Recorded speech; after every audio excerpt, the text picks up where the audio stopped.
Welcome to the 100th Talking Dough and Eating Donuts live stream.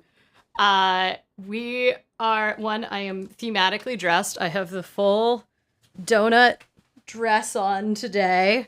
So, and we have 3 donuts because they spell out 100, but not in this box. I don't know. Maybe I can put the picture up that shows that they do spell 100.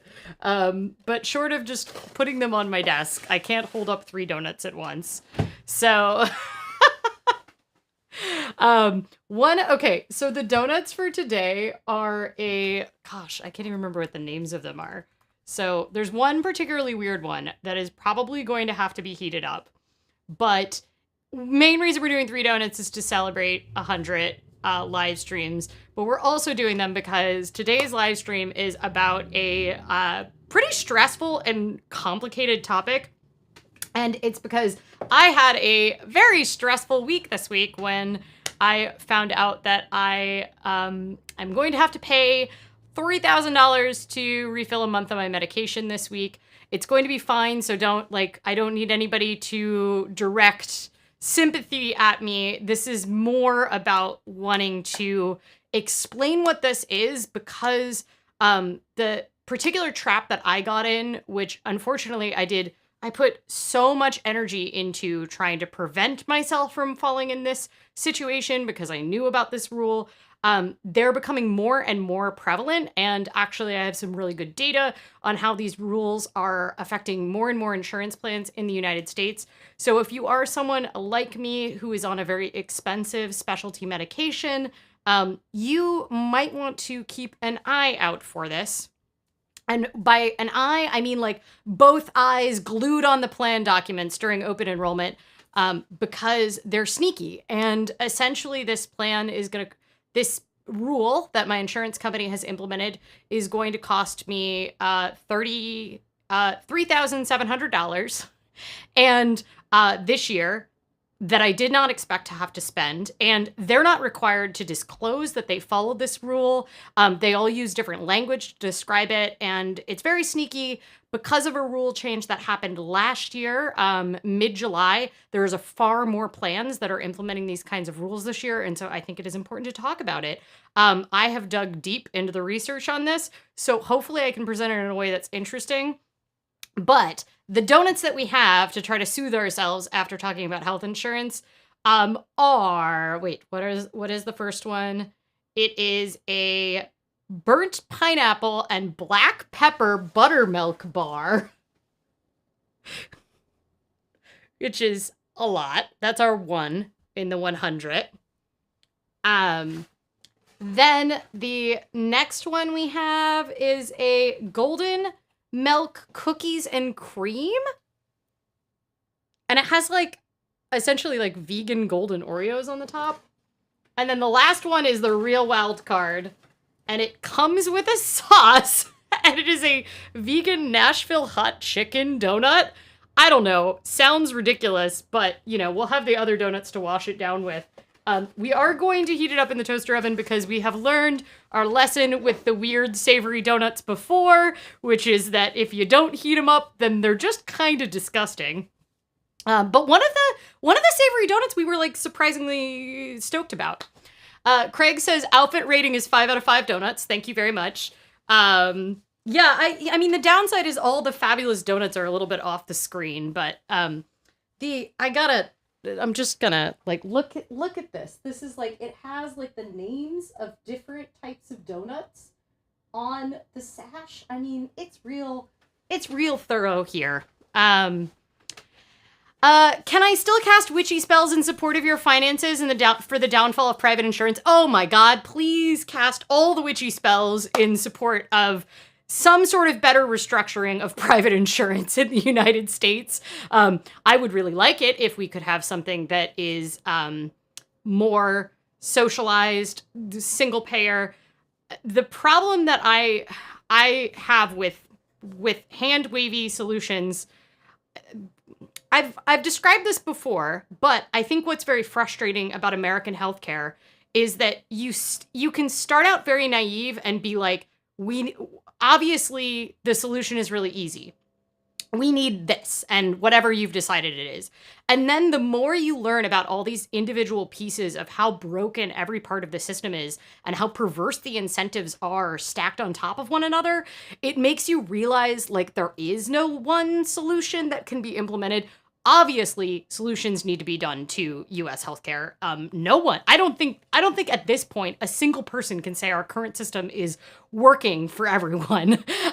And you know, occasionally, people, the reason I don't have Twitter on my phone anymore is because I end up in arguments with people on Twitter who, for some reason, think that American healthcare is good and the best in the world, when objectively we are not. Like by all measures, by infant mortality, by mortality by healthcare, by disproportionate outcomes based on income, by cost, by cost per patient, by cost per procedure, by everything, by every metric, we lose. And it's not just like, oh, we pay more but we get better healthcare. No, that's not how it is. We pay more and we get less. And like, I get in these arguments with people, and it's clear that they have never just unfortunately been on the bad end of American healthcare. But unfortunately, the pool of people who haven't had a bad experience with American healthcare in America is narrowing every year. And that's because it's so broken that people constantly have problems with it. And you don't even have to have, massive crash and like traffic accident and then end up in like intensive care. It doesn't have to be that extreme. You don't have to get a terminal disease. You don't have to have a rare disease. There are everyday ways that this system can fail you when you're otherwise generally a healthy person. So yeah. Oh no, Coffee says, are these from Voodoo? No! One, I do not support Voodoo for the fact that they have now gotten in trouble for the fact that they union busted. And they also fired employees who walked out when it was 115 degrees and were being forced to work in their non-air conditioned kitchen, which is just not safe.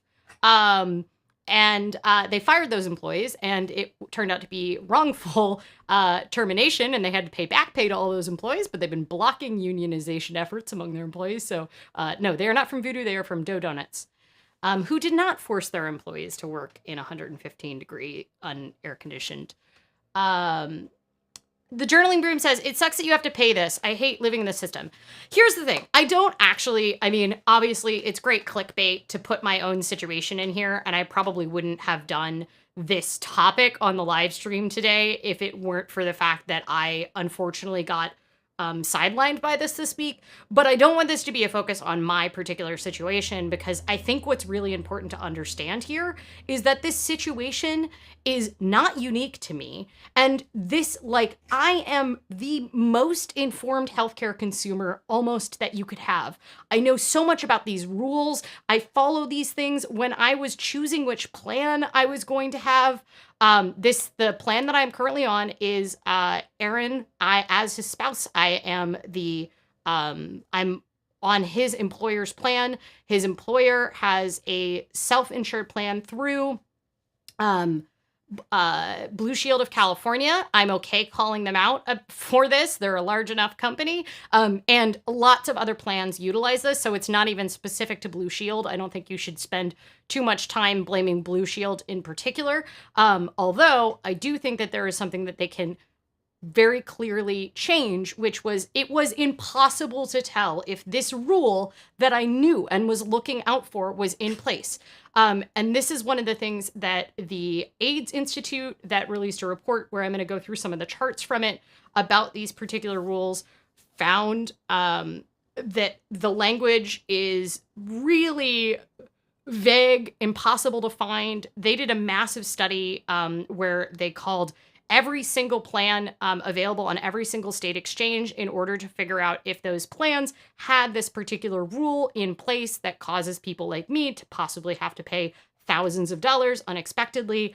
And they had trouble finding it. And if they, as people that were funded to have researchers call for every plan, and extremely well educated had trouble finding out if these rules were in place, how can a healthcare consumer, because we are unfortunately consumers in this country, how can they make an informed choice on their plan? Because the thing that really gets me about this is that we are on a high deductible healthcare plan, and we're largely on a high deductible healthcare plan because for the past 7 years, I have had my medication costs, which is my largest and generally only healthcare expense, covered via manufacturer copay assistance for the main drug that I'm on. And this drug is provided by the pharmaceutical company to help patients afford their very expensive drug. And because of that, we got on a high deductible plan. As of last year, a bunch more health insurance companies started implementing these type of rules, which I'll go through a little bit more. And these rules disproportionately affect people with on specialty medications with chronic illnesses and it exclusively affects people that get manufacturer assistance, which manufacturer assistance really only applies to these incredibly expensive drugs. So it's not your average drugs. And one of the reasons that these copay assistance exist for these expensive drugs is that insurance companies have figured out how to exclude them from all of these requirements of the Affordable Care Act about affordability of medication. They essentially created a special carve out for the type of drug that I take in order to not have to be bound by the rules of the Affordable Care Act. So I know that I'm just diving in, and I prepared a presentation, y'all. I have feelings about this, and I also think it's really complicated, so I want to make sure that we can kind of get the stuff that we need to get on the screen.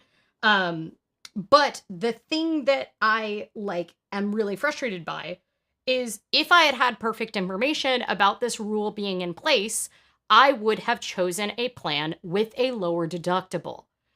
Because I know that I meet my deductible every year in January. It doesn't matter how much the deductible is. And if that money is being paid for by my manufacturer assistance, it's to my benefit to have a lower premium plan because once I hit my deductible and my out-of-pocket maximum, the rest of my healthcare is covered all year. We could have chosen a plan with a slightly higher premium and a lower deductible, and I wouldn't be on the hook for quite so much money this week. Someone asked if I'm going to have to pay this much money every single month. Luckily, no. We'll walk through exactly what's going on, but no. All you need to know is that it's sort of my annual cost. It's just that I'm going to have to pay it all at once to get my next fill of my drug. Thank you for all of the compliments of the donut dress. Oh No Coffee says, my friend is an analyst for Blue Cross Blue Shield, says hospitals will keep people under observation and that is not covered until that patient is admitted. I mean, leaving the patient on the hook for thousands in fees from the hospital because the insurance doesn't cover under observation past 72 hours. I mean, we are literally only going to talk about prescription drugs today because if we dove into hospital billing, we would be here until I'm dead, pretty much, because I have so many feelings about it. So Dean says, these companies seem so deeply sneaky. It's horrible. So this is the problem that I have generally with copay accumulators. We'll talk about why companies are choosing to do this. And it sounds good. In theory, what it sounds like is that insurance companies are trying to lower cost for everything. So I actually found when I was kind of researching, trying to figure out if my plan had this in rule, I found marketing towards companies. So in the US, there's kind of two ways that health insurance plans generally, I guess there's more than two, but there's two primary ways that people get health insurance. They either get it from the exchange individually, which may be through their employer because there's a small business, essentially healthcare exchange. Or really, really big employers will have what's called a self-insured plan. And self-insured just means that it will go through a health insurance company, but actually it's the company essentially on the hook. What is important to know about these self-insured plans is that they don't have to follow state law. So generally, insurance is regulated health insurance in the US is regulated on the state or territory level.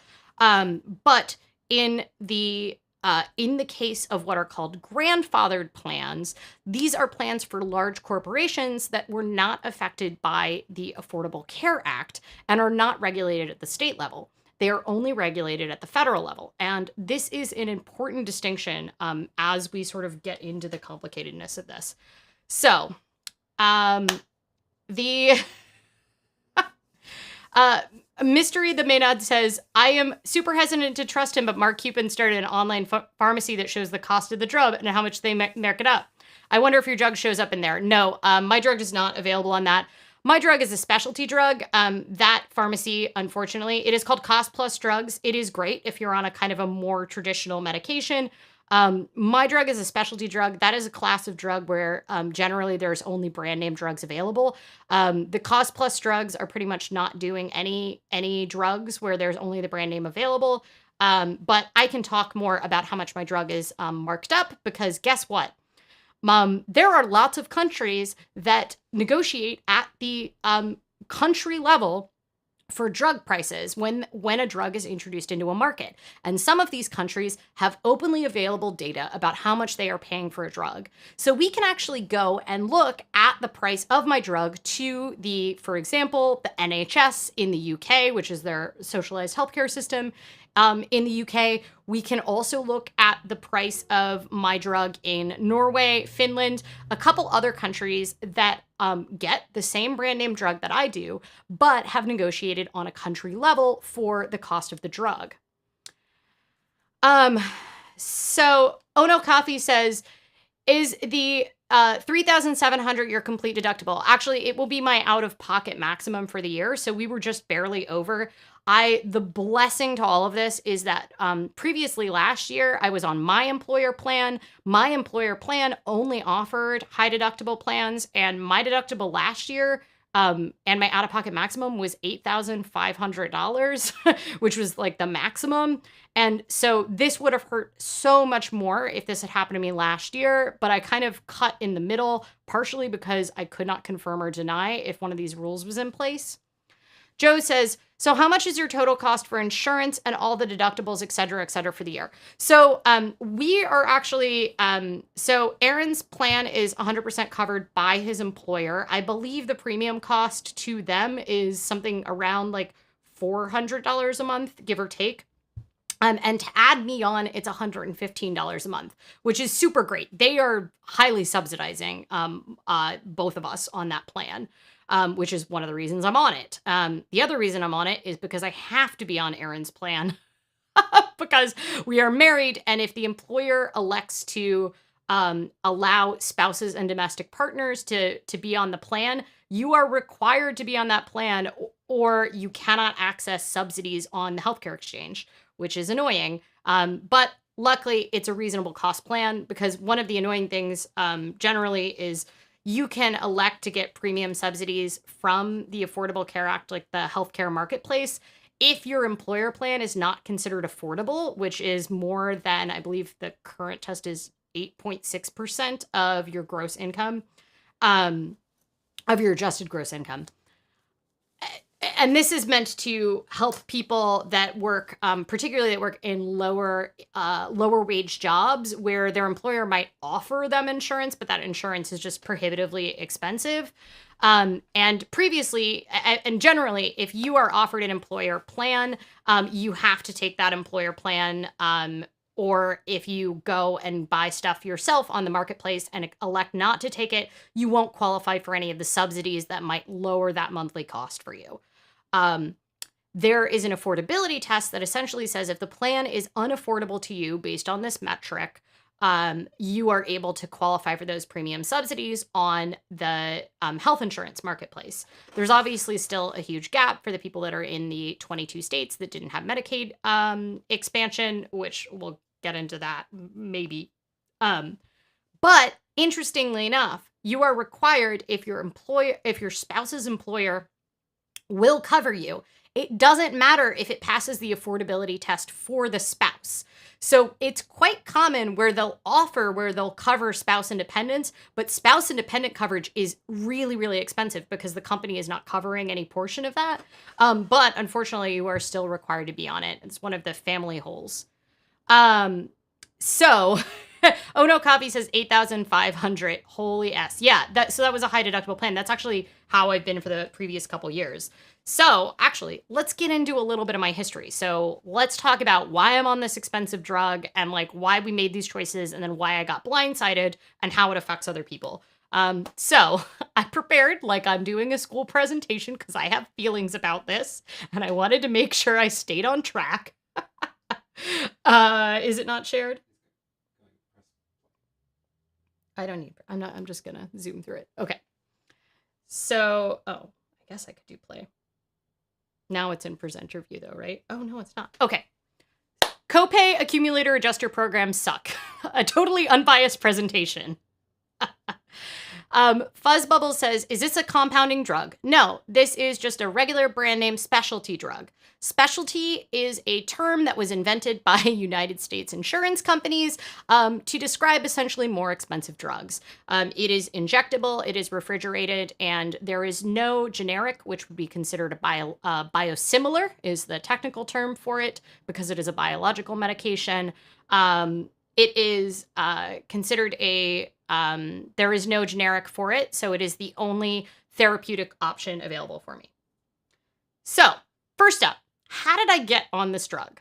So, after the Affordable Care Act passed, I actually on and off didn't have insurance for a lot of my early 20s, some of my teens, and I was able to get insurance after the Affordable Care Act passed. And one of the reasons that I've had symptoms for what is rheumatoid arthritis since I was 18.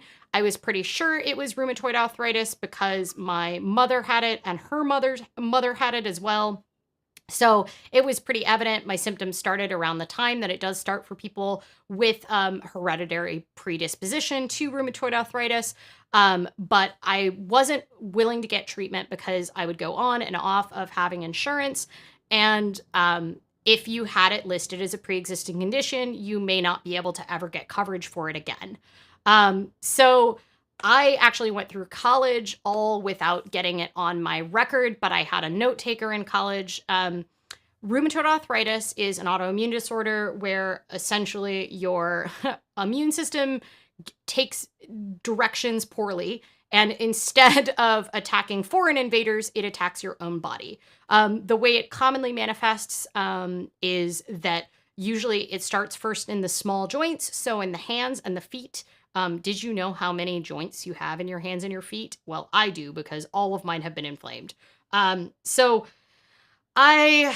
I was in college, I actually had disability status with my college and had note takers in classes because I wasn't able to hold a pen. I typed everything that I did. I got really good at using LaTeX in order to do all my calculus homework and everything because I couldn't write out proofs by hand. And it wasn't until after the ACA passed and I got on the Oregon Health Plan, which is our Medicaid expansion in Oregon, that I was able to start actually really seeking treatment. I was on Oregon Health Plan, which was at the time administered through Kaiser, which is a health management organization. A health management organization means they have a bunch of like opinions, essentially, about how they're a wraparound organization. There's a lot of great things about an HMO. Kaiser was actually the first HMO that ever existed. Now there's a lot more health maintenance organizations. But what's nice about Kaiser is that everything's all on one campus. And if you live in Portland and it's sort of like it's all integrated. They had electronic records that every part could pull up like way before a lot of other places did.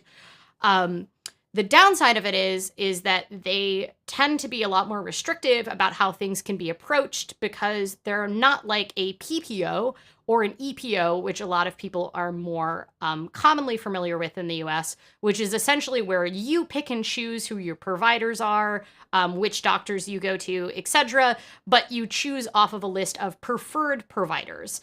A health maintenance organization or health management organization will essentially tell you who you're going to go to. So I was on the HMO, which was actually very good for being early in diagnosis because I essentially like first time I went to the primary care doctor, they were like, yes, you clearly have something wrong with your joints. Like, you should be able to make a fist. You are in your mid-20s.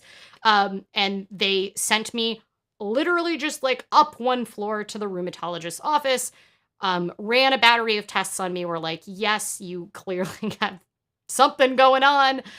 You got all sorts of, things happening. And like, it's also very, rheumatoid arthritis is one of those diagnoses where it's not just a blood test, it is also a clinical diagnosis, meaning they look at it. So they were able to just, back then, before I got on this drug, my hands wouldn't close all the way into a fist. They were kind of just like this. They were also sometimes about twice the size of this. So it was pretty evident, just you could just be in a room with me if you were a rheumatologist and be like, oh yeah, well, yeah, clinically you've got something going on. They also do some tests to rule out other autoimmune disorders, particularly because of my age and sex. They made sure that I didn't have lupus, which is another condition treated by similar drugs that I am on, another autoimmune illness. So because I was on an HMO, I was required to do something called step therapy. The thing to understand when we talk about any of this is that insurance companies desperately want you to choose the cheapest option, right? Because all insurance companies are the people that pick up the tab, really, right? So Kaiser, being both the treater as a health maintenance organization and the people that pick up the tab, really wanted me to pick the cheapest option.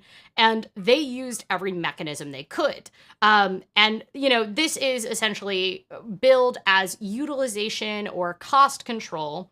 But the common way that they do this is something called step therapy. It's also called fail first. And it required me to show that these treatments were not effective on a bunch of cheaper medications before they would put me on the one they knew was probably most likely to work. So they first tried me on methotrexate, which is generally a first-line treatment for rheumatoid arthritis. I had a terrible reaction to methotrexate. It didn't work it didn't have a therapeutic benefit for me, and I got a lot of really bad side effects. My hair was falling out, which is a common side effect. I had a lot of shakes. It just did not work for me. And I was having a lot of negative side effects. I tried sulfasalazine, which is a very safe, very old medication, but it was it's literally just made of sulfur. For me, it was akin to taking a placebo. And I also tried hydrochloroquine, which you might have heard about during the Trump administration here. But it's actually an anti-malarial that's used very commonly to treat rheumatoid arthritis as well as lupus. And these can be effective medications for some people, but we do know that these biologicals tend to be the most effective of the drugs. A lot of the drugs previously, what I had done before I had coverage and before I could get it listed, was that I was taking 1,000 milligrams, so a gram. I was taking 1,000 milligrams of naproxen, also known as Aleve, per day to control the inflammation in my joints.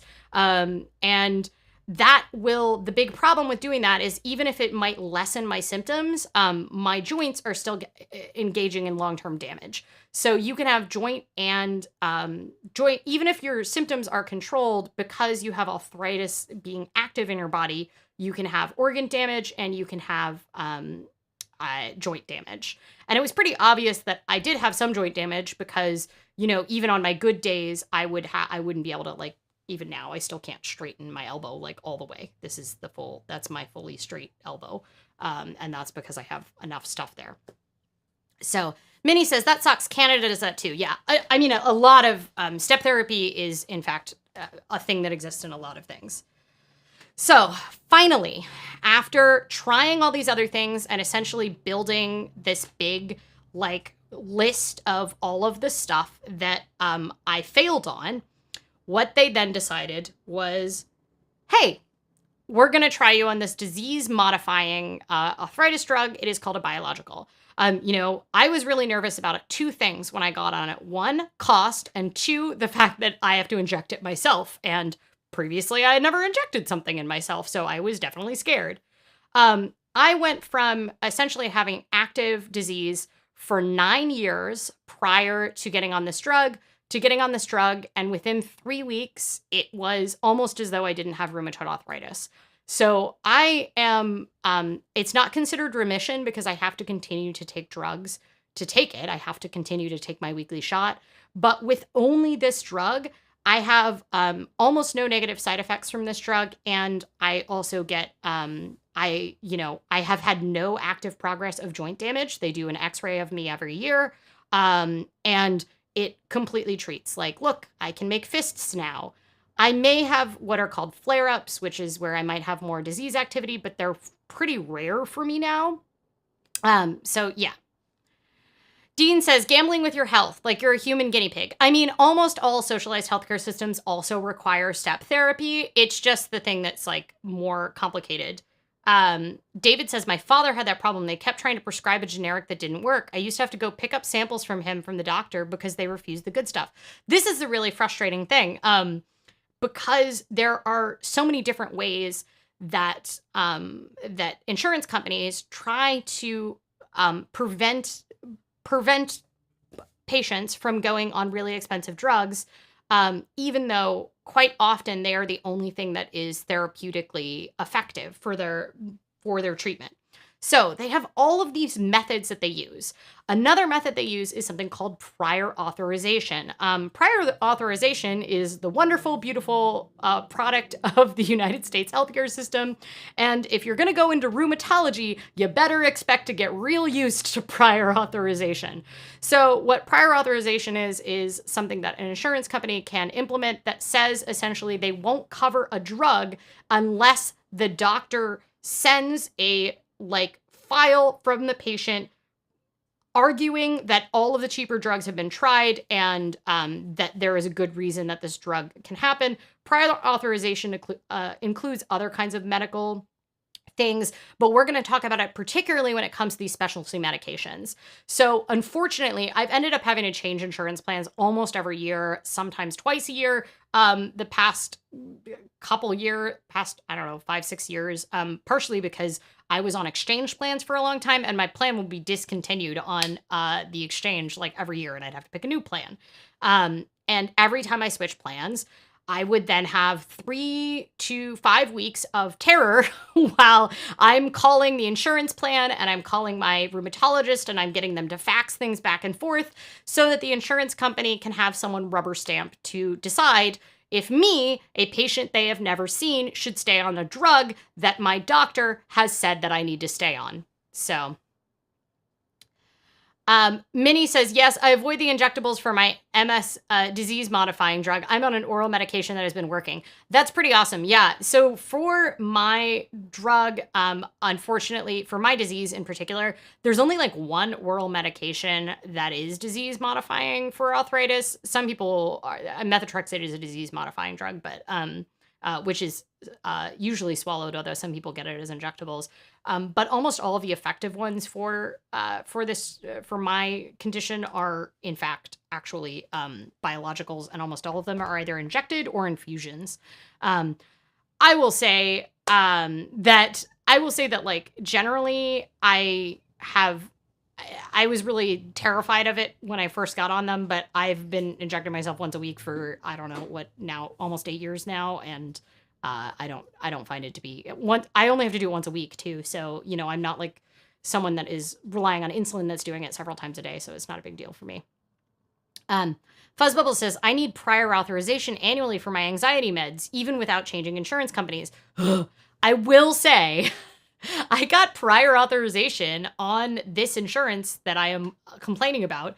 I was so worried about it, and we had a lot of issues where we weren't getting our insurance cards, and I was meanwhile freaking out like I do because I also am subject to yet another way that insurance companies try to lower the amount, which is I am subject to a quantity limit.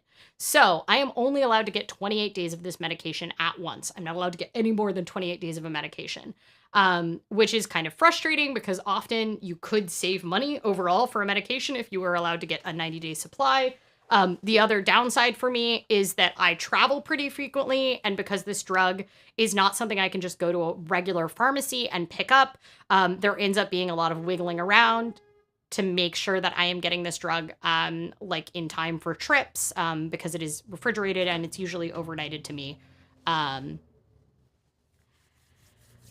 Ontario, Canada calls it Exceptional Access Program, and I'm good till 2024 till my MS drug. Oh, great, 2 years. 2 years is better than a lot of us have. Have I considered my elbows might just be gay? It's only this elbow though. I guess that's like the bisexual anthem right there. I've got one gay elbow and then one that is straight. Okay, so back to my story so that we can get to everyone else's story here. Beginning of the PPOs. I went from an HMO to a PPO. When I changed jobs, I went to a PPO. Because I've always worked for small employers, usually I have a very limited choice in plans if I do even have an employer-sponsored plan. And quite often, my employer-sponsored plans only give me the option of a high deductible plan. So it's not even that someone is trying to force me into taking I'm trying to scam the system by getting a high deductible plan. Quite often, it is literally my only choice. So once I got on a high deductible plan, I was then required to use copay assistance. On my HMO, the drug that I'm on, enbrel, it cost me $40 a month of a copay, and I could afford that. I made, at the time, I made $15 an hour, so about $30,000 a year, and $40 a month was not a huge burden to me. When I got on the new plan, very quickly, I found out that I was going to have to meet that $6,000 deductible, so I reached out to the manufacturer, Amgen, and got on the copay assistance. This is pretty much all rheumatologist offices, also along with any, oncologists, any endocrinologists, any HIV clinics. They all are very, very, very knowledgeable about manufacturer copay assistance for patients because all of these drugs are so expensive for most of these conditions. So the patients that are most affected by this are patients that are dealing with chronic illness or very serious disease. And it's important to understand that with some level of sympathy when we're talking about these rules because they are disproportionately affecting people that have long-term serious chronic illnesses or life-threatening diseases. So because of being on this PPO with the manufacturer assistance, I paid $5 a year as my portion of the copay, and then the rest of my deductible was met by the manufacturer assistance. Manufacturer assistance was given to me as just a Visa debit card that I gave that number to the pharmacy and they ran it as though it was my card. And that is by design, and we'll find out why. So it was roughly smooth sailing. Obviously, I had to deal with all of the frustrations of being someone with a chronic illness and switching insurance on a regular basis, which was dealing with prior authorizations and, switching insurance and having to research plans. And I was covered under employer insurance for half the year in 2019 or 2020. But I ended up having to keep paying for my own premium for my healthcare.gov plan because I had already hit my out-of-pocket maximum on that plan by March when I qualified for the employer plan. And because my maximum benefit for my copay assistance was $12,000 a year, I couldn't switch plans. It was going to be cheaper for me to keep paying the premium on the plan that I'd already hit on the out-of-pocket maximum than to switch to my employer plan where they paid 100% of the premium. So it's important to emphasize how much you already have to do weird math where I had to elect to pay 100% of my premium, continue my healthcare.gov premium, where I got no subsidy because I qualified for an employer plan, even though I was going to get a $0 premium plan. Angela says, my daughter has asthma, and if we didn't have the insurance we have now, her rescue inhaler and her inhaler that she has to take twice a day would cost us around $501 and $150 for the other. We can only get a refill once a month. So last month she lost it and we had to pay out of pocket for a rescue inhaler. Oh, I'm so sorry. Asthma is also another condition that is highly affected by this because a lot of those are going up. So the drug price really, really rose. When I originally got on the drug, it was billing at $800 for a 28-day supply. So 4 weeks of the drug. That's 4 shots in a box in 2015. By 2021, it had risen to billing at $10,699 for the same amount of doses. So the amount that it jumped is, you have to understand, they weren't making changes to the formulation of the drug. Input costs had not risen that much. There are some particularly complicated input costs for mine, mainly in that if it's an injectable drug, you have to test it in the US using this blue crab blood, but I did a live stream on that. You can go back and look at that if you really want to. But there are some input costs, but the main reason the price was really, really jumping, and I pulled this directly from the manufacturer of my drug, Amgen's annual shareholder report, because it's a pharmaceutical company and it's publicly traded, that they said that lower unit demand was offset by higher unit prices. And the reason that they had lower unit demand for my drug, which is their largest profit center at this company, although they have other rising kind of profit centers, is because the biosimilar, otherwise known as the generic, was approved in the United Kingdom and the EU. So the biosimilar, which is the term for a generic for a biological drug, was approved in the EU and the UK, and they were all switching to try to save money on this drug. They were trying to get patients over to the biosimilar. So they raised prices on US consumers who, one, are already pretty price indifferent because of these manufacturer copay assistance programs, and two, don't have the choice of the biosimilar, because the biosimilar has not been approved in the US and it will not be approved for quite a while because Amgen has a patent on Enbrel, the drug that I take, the brand name version of that drug, that is 39 years long, and they keep extending it by like combining it with other patents. I don't know, there's some real fuckery going on. But the other thing to know too is that even if this biosimilar was available in the US, biosimilars for biological drugs are not massively cheap. They are still expensive drugs. So it is important to understand that, like, trying to get a patient to switch to a biosimilar, if there is one available, usually the therapeutic equivalents for these drugs are similarly high priced. For example, like the one of the alternative drugs, like usually when I call up, I end up spending a lot of time on the phone because I'm on this expensive drug, with various like health insurance companies and manufacturer assistants or whatever. And, one thing I do when I research plans is I'll call and I'll ask what it will cost to get my drug fulfilled. And sometimes they can run it. You can sometimes call the pharmacy and you're like, how much does this drug cost? What would the coinsurance be on it? And inevitably, they'll be like, wow, that's expensive. Do you want me to look up if there's other therapeutic equivalent drugs? Yeah, sure. Therapeutic equivalent, Humira, another brand name biological drug that is similarly priced. I think it's around $8,000 or $9,000. By the way, I just looked up the list price on GoodRx of my drug, and currently they're saying the list price is about $12,000 a month. Latitude says, me, a person not dealing with my probable rheumatoid arthritis. Here is what I would like to tell you as a person who didn't deal with it.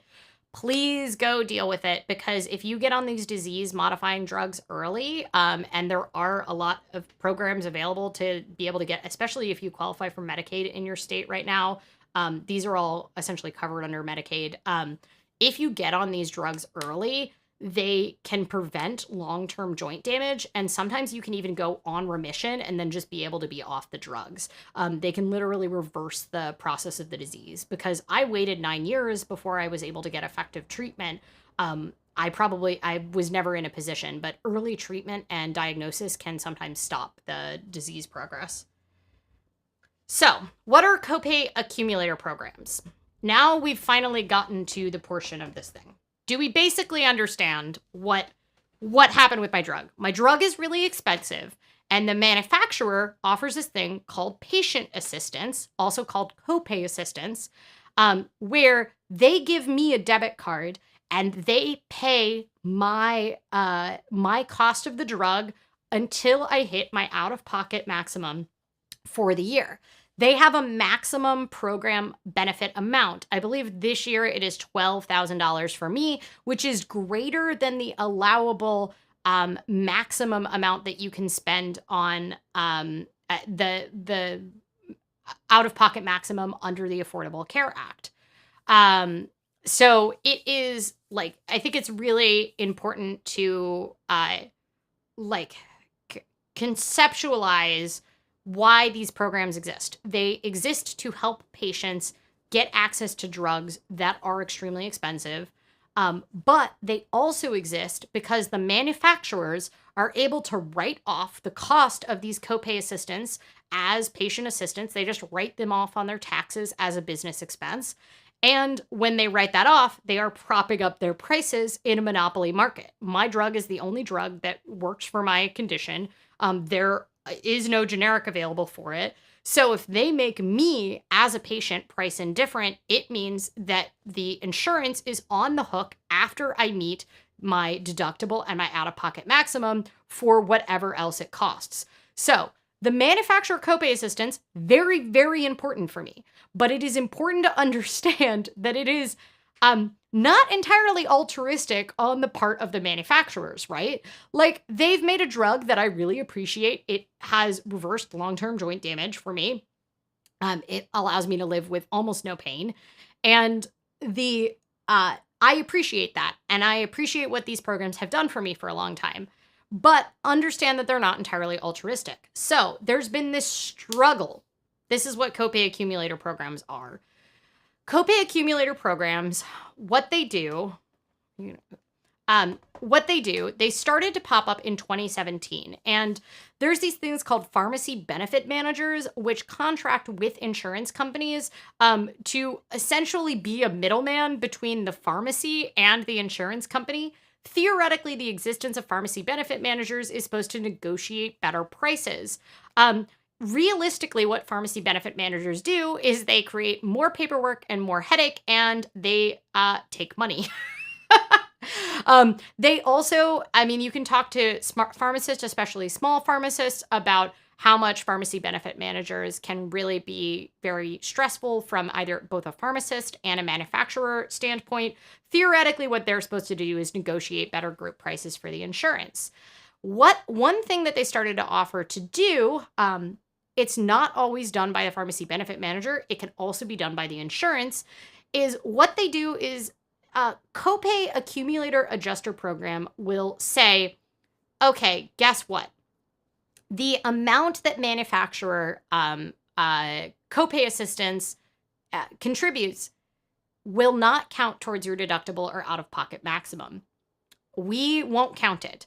So what ends up happening is that the patient ends up exhausting the maximum program benefit from the manufacturer, and they still have met $0 of their deductible.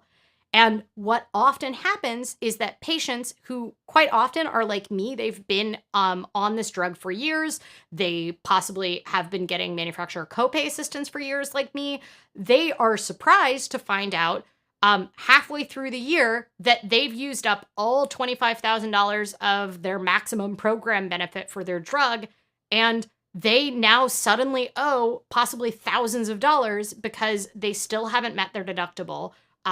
And they need to fill their drug. The argument around this is that you want to make sure that patients are switching to the lowest cost, the lowest cost alternative.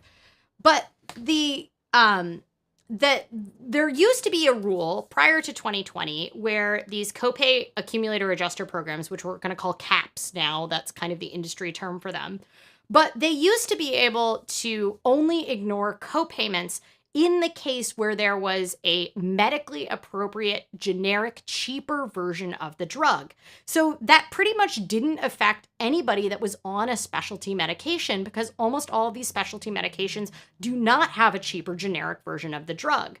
But in 2020, under the Trump administration, the HHS, which is Health and Human Services, that does a lot of these regulations, essentially did a rule change and said that insurance companies were allowed to have these copay accumulator adjuster programs, these caps, were allowed to not count the cost of manufacturer copay assistance programs towards the deductible or the out-of-pocket maximum for any patients, regardless of whether or not there was a cheaper generic drug. And it is like incredibly frustrating. So Mystery Maynard says, any idea how long before your drug goes generic? It works like copyright. So actually it has a 39-year patent, but that doesn't necessarily mean that the patent won't be extended. So from what I understand, I am not at all a patent attorney. I'm not a lawyer. But I have read a lot of the patent filings. So it appears that some of the ways that they've managed to extend their patent on my drug is by changing the shape of the syringe window. And then another thing that they did was that they acquired a company that made the SureClick, like special SureClick injectors. I used to use them. I still have some, but now I use regular injectors, which are like essentially a very fancy injector meant to make it very easy for patients because they're self-administering these drugs. You don't have to kind of, it just takes less work, right? Less kind of knowledge. They're also called SureClick pens. So Amgen, the company that makes my drug, like acquired the company with the SureClick patent and then decided to like kind of combine those patents as far as I understand. And it appears that it's like a battle is moving through the courts that may shorten the patent. But once again, even if the biosimilar is available for this drug, it isn't going to be that much cheaper. I'm still going to be in the same situation. It's not like dropping from a $10,000 a month drug to some $10 a month drug. My drug is in the specialty tier. So most insurance companies now have what is a tiers for, in the US, have what are tiers for copay assistance, or tiers for prescriptions. You're probably used to it if you take any medications and you shop for insurance. It will tell you how much that you are expected to pay for different drugs. So let me actually show you. I'm going to share a different one to Office if I can. AirPlay? Can I like overwrite this? Okay. So this is from my app, from my own thing. So this would be common copayments. So the importance is to understand what the difference between a copayment and coinsurance is. So most plans now use at least 4-tier program. I'm in a 5-tier program. So instead of my drug being in tier 4, it is in its own drug tier called specialty medications. Copayments are commonly just them being like, hello, it is $10 or $25, and then we pay the rest. For some drugs, the deductible does not apply, and that is because if it is a preventative drug defined by the 10 essential health benefits passed under the ACA, insurance is required to is required to not have the deductible apply, which means that even if you haven't met your deductible, you're still only going to pay $10 to refill your medication. Drugs like mine usually fall into the camp of being co-insurance. And what co-insurance is instead of being a flat amount like $10 or a flat amount like $10 or $5 or $25 or $50, I pay a percentage of the price. And this is really, really important because the price is so high. So a huge survey by the AIDS Institute report, which we're going to spend a little bit more time looking at on copay accumulators, found that like 90% of health insurance plans now in the United States are on a 4-tier or more system for prescriptions, and that the average coinsurance rate for specialty medications is between 30 and 45%. So that means that 45% of my drug cost is what is considered my coinsurance rate. If my drug is $10,000 a month and my coinsurance rate is 40%, then guess what? That is $4,000 that I am expected to pay. Additionally, specialty drugs almost never are in the camp where deductible does not apply. So you also have to meet the deductible, which you may be on a high deductible plan, $2,000, $6,000, $8,000. Angela says, if there's no alternative and it doesn't work, how can you switch? Excellent question. Right? I mean, that's the big thing. The AIDS Institute report emphasized this thing, which is that like the idea of these copay accumulator adjuster programs somehow deterring patients from taking expensive drugs and getting them onto cheaper therapies doesn't work because there's already so many other guardrails to limit them from getting on these expensive drugs. We talked about all the hoops that I've already go through on a regular basis to get on this drug. Prior authorizations, step therapy, quantity limit, the fact that it's on a higher tier already. Like, there are so many mechanisms that they already use to try to keep me off this drug. And that means that patients that are affected by these CAP programs that have gotten to the point where they are getting manufacturer assistance for these drugs, which manufacturer assistance pretty much only exists for really expensive medications, and that by the time that you've gotten to it, there is no other therapeutic alternative. And additionally, they've already exhausted all other options. It's not like there is another option because they've been forced to by all these other policies in place. Minnie says, this makes me not want to rush off getting off social assistance to an income-based copay program for my pre-existing medications, which will slow down my journey to FIRE. I mean, that, like, I know you're a Canadian, so it's just about medications. But yes, welcome to America. I want you to get off social assistance, but I also want you to continue to get free medications. So it's hard to know where I fall on this. Okay.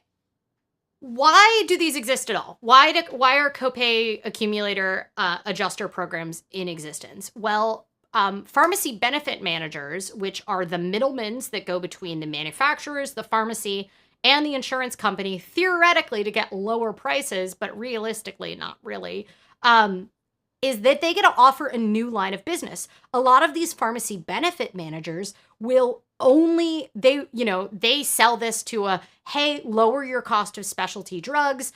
One of the pitches that I saw for employers to have these programs is that only 5% of patients actually take specialty drugs, but they account for 50% of pharmacy costs on insurance plans. So you can see why insurers or employers that are self-insured would be really, really compelled to get people to use fewer of these medications.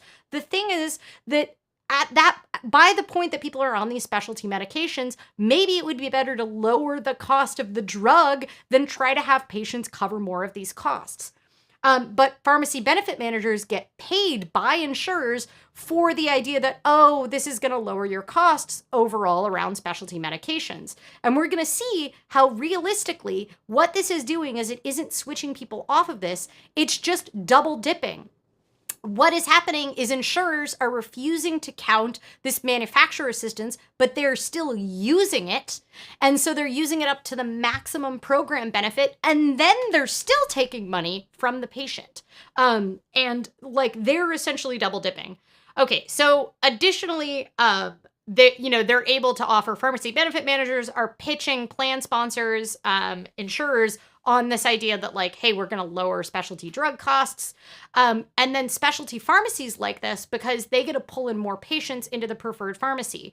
So for almost all insurance plans, especially ones with copay accumulator adjuster programs, you only have like one specialty pharmacy you're allowed to go to.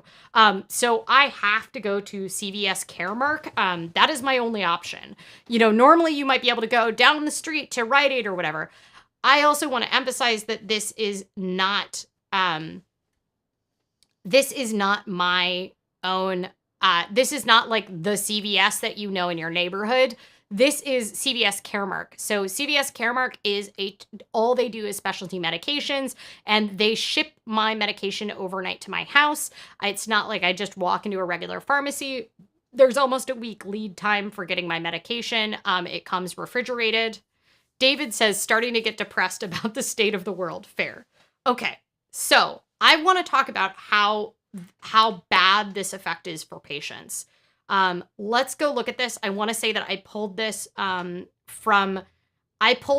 great chart from the AIDS Institute report. I linked some really great resources down below in the description for this video. So if you do want to follow up with any of these things, I highly recommend the AIDS Institute report. It just came out this month. This is a really critical thing for patients like me, patients that are HIV positive, cancer patients, patients with rare diseases like cystic fibrosis. This is very urgent and emergent because these plans have started to really proliferate because of a rule change in 2021. So this is a scenario where the plan deductible is $4,600 a year and the annual out-of-pocket maximum is $8,550 a year. The monthly medication cost is $1,680, and the copay assistance total maximum that the program will do is $7,200 because the manufacturers will set a program limit per patient. My program limit is $12,000, but usually because my deductible and my out-of-pocket maximum is lower than that, I usually wouldn't hit the maximum program benefit. So in the first scenario, this is a plan without a copay accumulator. This is the way that it commonly worked for people. Each month, the patient is paying $0, but the copay assistance is from the manufacturer is paying $1,680. So it's doing that for the first 2 months of the year. Then the patient hits their deductible and it starts to whittle down because see, in March, the remaining deductible is $0. Then the manufacturer assistance is paying just a little bit less each month. And then they reach their out-of-pocket maximum in July. And by that point, the patient has paid just $760, which is just the remaining amount till their out-of-pocket maximum after they've reached the maximum program benefit. They meet their out-of-pocket maximum, and the total patient cost is $1,350. The insurer here is just getting $8,550. Some of that is coming from the manufacturer, some is coming from the patient. That's how much the insurer gets in the first scenario, which is the annual out-of-pocket limit, at least it was last year, under federal law. Now, if you implement a copay accumulator rule, what ends up happening is the patient is using that copay assistance till May, but then they've exhausted the program benefit much earlier in the year because they never met their deductible. So the amount never went down. So they used up all of that copay assistance, and then all of a sudden they owed $1,200 starting in May to fulfill their drug. By the end of the year, the patient has paid $7,960 because they're still trying to meet that out-of-pocket maximum. Because all of the $7,200 that the manufacturer put in does not count towards that deductible or the out-of-pocket maximum. The insurer is getting almost double the amount of money. They're getting $15,160 from both the manufacturer and the patient. Additionally, the big concern is if you are a patient that's not expecting this, like for example, me, if you go to the pharmacy and you're told, hey, you actually owe $1,1200 for this medication and you were not expecting to owe that. So for example, I expected to owe $0 for my medication this week, and I am going to have to pay $3,000 copay because my manufacturer assistance that already has paid $3,000 on my behalf does not count towards my deductible or my out-of-pocket maximum. So what this plan does essentially is it means that the insurer gets more money and the patient pays more money. And what's quite likely is the patient shows up, they can't come up with $1,200 or $2,000 or $3,000, and they get hit with the surprise copay midway through the year. The AIDS Institute found that if the copay rises between $100 and $250, about 30% of patients will just decide not to fulfill their prescription. Once it gets over $250, more than 70% of patients will choose not to fulfill their prescription. It's important to understand that drugs that are in the category of specialty medications are drugs that it is very possible that someone could really very much harm their health and end up having very long-term consequences. If I went off my drugs, it was very likely that I would end up with long-term joint damage, and I would end up causing the insurer to have to pay a lot more and the overall system to have to pay a lot more. If you're pitching it to employers, I'm going to miss work. I might have to possibly take disability if I'm not on a medication that's treating my disease. Someone with HIV that can't afford to get their drugs fulfilled because they've maxed out the manufacturer benefit, this is a public health risk as well. Because if someone that is HIV positive is not on their HIV management medications, then they're more likely to spread HIV to someone else. It is an infectious disease. And so it's important to understand that this does not just affect individual patients. If you are likely to have low compliance because of the financial pain to all the patients, this is a huge amount of financial pain, especially if you're not expecting it, then guess what? What's going to happen is you're going to have a bunch of negative consequences. So the journaling broom says, you mentioned that the manufacturer gives you a prepaid credit card to pay for the drug. How does the insurer know you paid for the drug using manufacturer money? Well, this is where we've really got a race. So, in order to avoid detection from pharmacy benefit managers, they switched to actual Visa debit cards. So it's not even a prepaid debit card or a prepaid card. It is a Visa debit card where I have an account linked to my name under enbrel, Amgen, the maker of my drug. And they at one point, I had a refill get rejected because the medication wasn't there. And then Amgen called me and were like, hey, we got a notification that your refill got rejected. That's because we didn't have enough money in your account. We've added money to the account. Just tell them to run it again and it'll work. So they're actually putting money in there. enbrel, Amgen, and a lot of the other copay card, there's a lot of cards. There's a lot of companies that actually manage these manufacturer copay assistance cards for pharmaceutical companies. They try not to reveal how they avoid detection, but I do know that they switched it to a Visa card. But it's a race because at the unfortunate same time, guess what happens? The pharmacy benefit managers are hiring, engineers, programmers to build algorithms for detection so that they can run bulk detection on transactions to try to tell if it is actually coming from a manufacturer copay assistance card. So what is particularly frustrating to me was that in the online account for my last month, I refilled my drug, and my drug was, the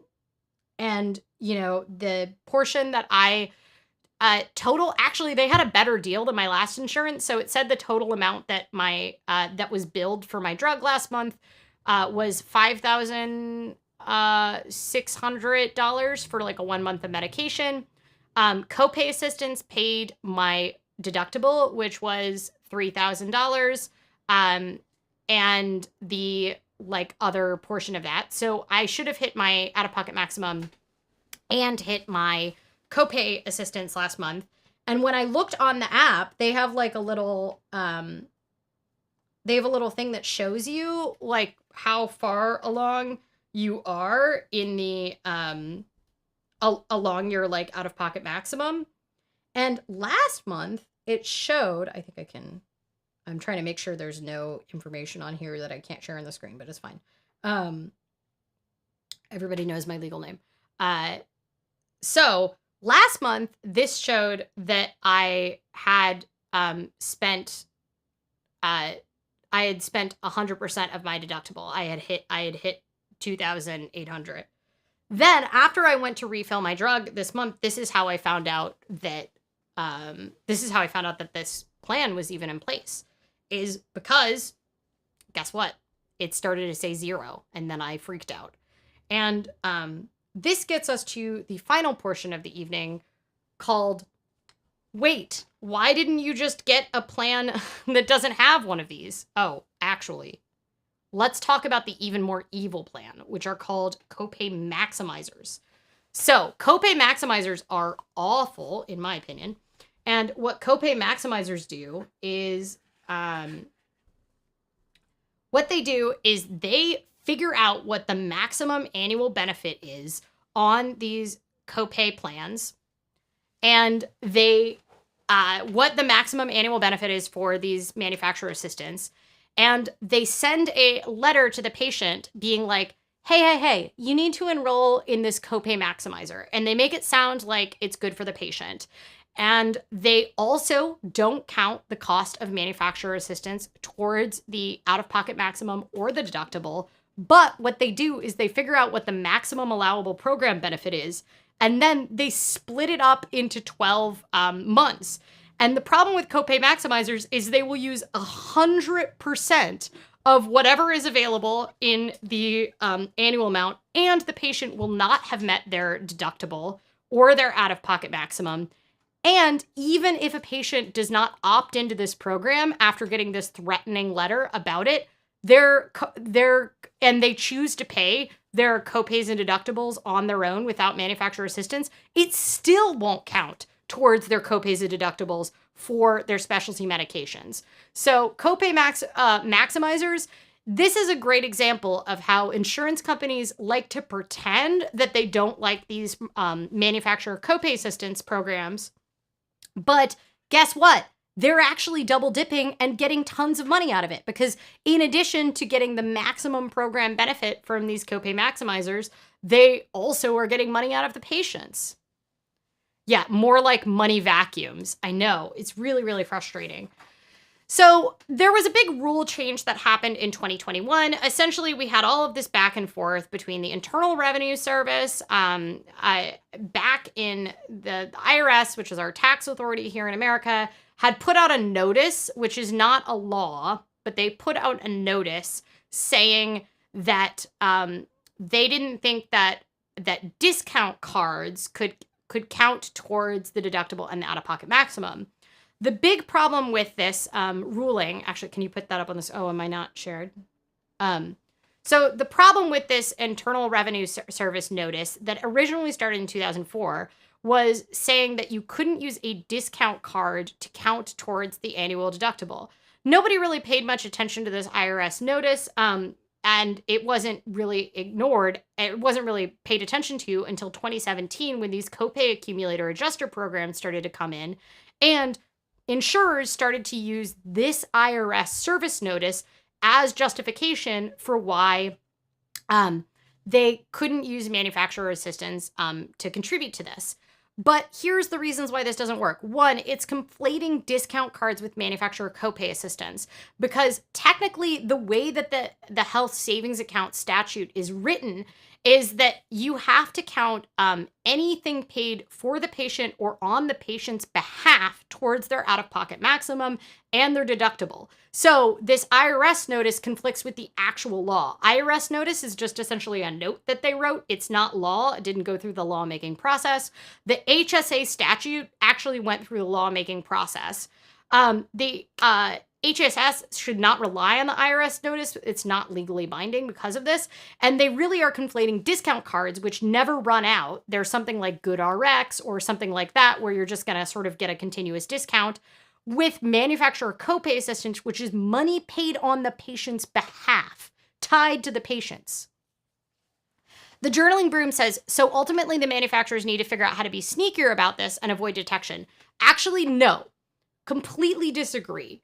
So there's a couple things to talk about here. one, I think it's really important for people to understand how much the average deductible has gone up for individual marketplace plans, because for a lot of people with chronic illnesses, there is not a cheap or a cheap low deductible plan. So one, there isn't transparency about whether or not these rules are in place, and two, there very well might be a violation of this. One of the big reasons that these copay accumulator rules are allowed to exist at all was that they're under the Affordable Care Act. Any plan sold on the state exchanges and any employer that chooses to opt into it has to adhere to these 10 essential health benefits, which you've probably heard about it. But one of the essential health benefits is that there is a limit to how much cost sharing they could require from patients. It's meant to avoid that for prescription drugs, you can't be required to actually like pay. Patients are, as an essential health benefit, can't be required to pay overly burdensome cost sharing. But in 2021, specialty medications, once again, which is a term just invented by the insurance companies, they essentially said, specialty medications are not bound under essential health benefits, which is particularly frustrating because there are some kind of medications that are actually bound by the essential health benefits that didn't get carved out. So there's other kinds of specialty drugs like multiple sclerosis drugs that are considered to be part of preventative medication, and autoimmune disorder ones were not included, and cancer drugs were not included as preventative medication.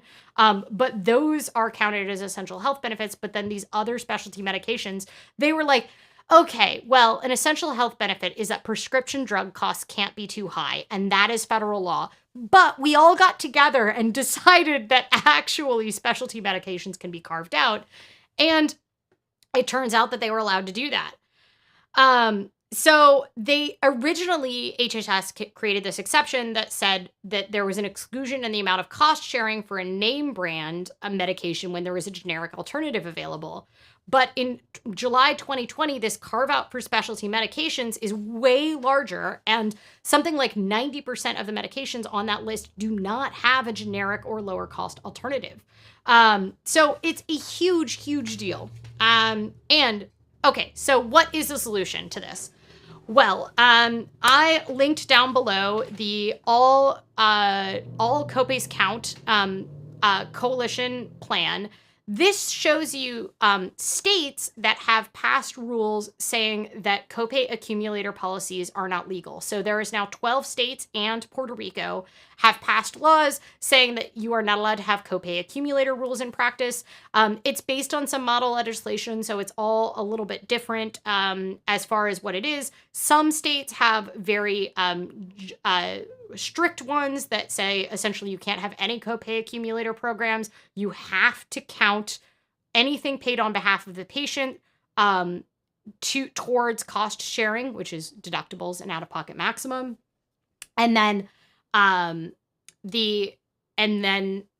some of them are more strict where they, say like you can't have copay accumulators, but only in the case of drugs where there is no generic available. So this is from the absolutely phenomenal piece, which we'll probably pull up on the screen after we eat some donuts to celebrate. I need to cool down. So, but this is a great graph from the AIDS Institute report where what they did is they went and they surveyed every single plan available on the state healthcare exchange in every state that allows copay accumulators to see how many plans had copay accumulators in them. And I think the thing to really understand about this is how much work they had to go through to actually even find out if copay accumulator rules were in place. What they did is they hired volunteers to do research on every single plan. They would go through the plan documents to try to find copay accumulator terms. They would call customer service, but quite often customer service didn't know what the rules were. They often wouldn't be able to give answers. So if the researchers from this could not get straight answers from this, then how do you expect patients to do it? The other really frustrating part about copay accumulator rules is that they're often used in language that is completely confusing to the patient. Like, I just spent an hour trying to explain this program to people. And imagine if you're a patient just trying to figure out which insurance plan to pick for next year. They quite often have names that are like really confusing and don't sound like they would be a bad thing. People shopping for coverage have to call specific insurers to learn about any copay accumulator adjustment policies. But if the information might not be in plan materials, and when it is, it's often difficult to locate. There is no requirement that they disclose that they have one of these, which is why I could not figure out if this plan did. So their survey actually found that in some states, in I think 6 states, 100% of the plans available on the exchange, in 8 states, every single plan includes a copay accumulator adjuster policy. That's Alabama, Alaska, Delaware, Idaho, Indiana, Iowa, Montana, and South Carolina. In 30 states, at least half the plans available had copay accumulator adjuster policies. In 5 states, 1/3 or fewer plans have a copay accumulator policies. It's only 5 states. In 35 states, there's at least one plan with a copay accumulator policy. Almost none of the plans had it listed on their plan documents if they were in it. And overall, 36 plans in the states that they researched did not share any information about they had copay accumulator policies. And there was nothing available in plan materials to people available before enrollment. So it's definitely frustrating there to see that. Does this affect people on Medicaid? It does not. These are only implemented by commercial insurance. Also, people on Medicaid are not allowed to use manufacturer copay assistance. So yeah, it doesn't affect. Manufacturer copay assistance is only available to people on commercial insurance. It's not available to people on Medicare or Medicaid, or like TRICARE. So, there are some particular things, like one, let's look at this. So there is a very compelling argument here because we have a lot of evidence that after CAP implementation happens, after a copay accumulator adjuster rule is implemented, autoimmune HSA patients stop fulfilling their medications, which has long-term risks to the patients. It's because a lot of them can't afford these refills when they get a surprise copay of possibly thousands of dollars. And they also can't, like, they have a discontinuation rate essentially. And what is very interesting about this is the study that this was from about patient discontinuation of drugs and drug therapies was that they actually also looked at patients that were on MS drugs where the deductible does not apply because a lot of MS drugs are listed as preventative medications. Therefore, the deductible cannot apply under the ACA rules. And we saw the discontinuation rates were the same before and after CAP implementation on the MS rules, unlike on autoimmune drugs, which are not included in preventative medication. So yeah, and we can kind of talk about that. I would like to show you a little bit of this AIDS Institute report that I'm going to try to pull up. I just pulled up a cat on my screen. Should we eat the donut first and then pull up AIDS Institute? How about that?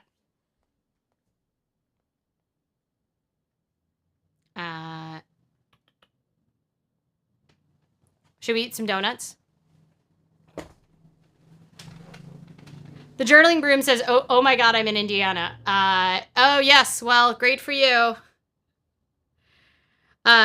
So that was only looking, that chart that we looked at was only looking at state healthcare plans, partially because they're easier to list. The report that everybody uses is from the Kaiser Health Foundation. that does a lot of reporting. I mean, Kaiser Health News is like my favorite resource on any of this kind of stuff. They do a huge resource like survey of employer-based plans every year, which are quite often not the ones available on the exchange because you have to work for a small business of like less than 200 people to be on one of the exchange plans generally. And the large employer plans, they last year found that I believe 67% had copay accumulator rules in place. Okay. Yeah, we do have to get started on the donuts. This is a very good point. Okay. Should we do the one first?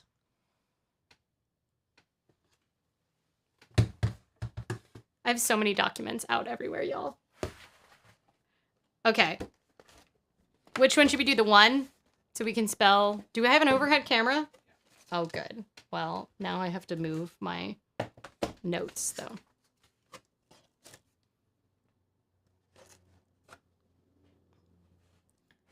Woo! 100! Thank you all for joining on this journey of 100 live streams. I really hoped that like the pandemic would be over by the time we got to 100 live streams. But yeah, the one does seem kind of like the most classic one. I feel like I got the type wrong. Okay, I'll hold this one up to the overhead camera. Look at this beauty.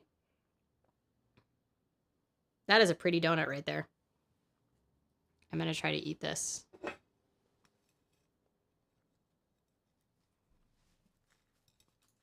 It feels appropriate to start with the one anyway. Oh my gosh. I'm losing pieces of the donut. I have no idea what this flavor is. Oh. I think it's key lime pie.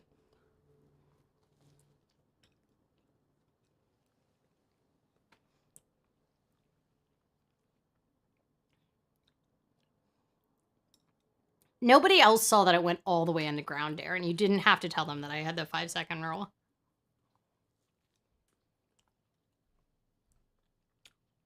Thank you for the congrats, Craig. Thank you for all you lovely folks who come tune in on a weekend night to listen to me rant about healthcare.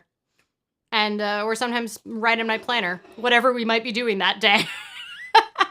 Or figure skating. I don't know if anybody noticed, but I had like more views on that figure skating rant that I did last week. Also, I had a lot of comments in Russian, and I had a lot of comments that I had to kind of delete. Oh, Minnie said 100 of what? Good question. I just kept saying 100. This is our 100th live stream. It is our 100th talking dough and eating donuts. So, celebrating 100 of these. David says, luckily I had my blood test last week. I felt my cholesterol just going up by watching. Yeah, well, apparently my cholesterol's just gone up from all of the donuts I've been eating. Oh, I can't believe I've eaten more than 100 donuts.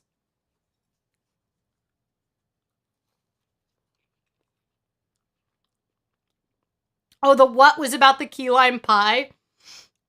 It's pretty good. I'm not going to say it's the best.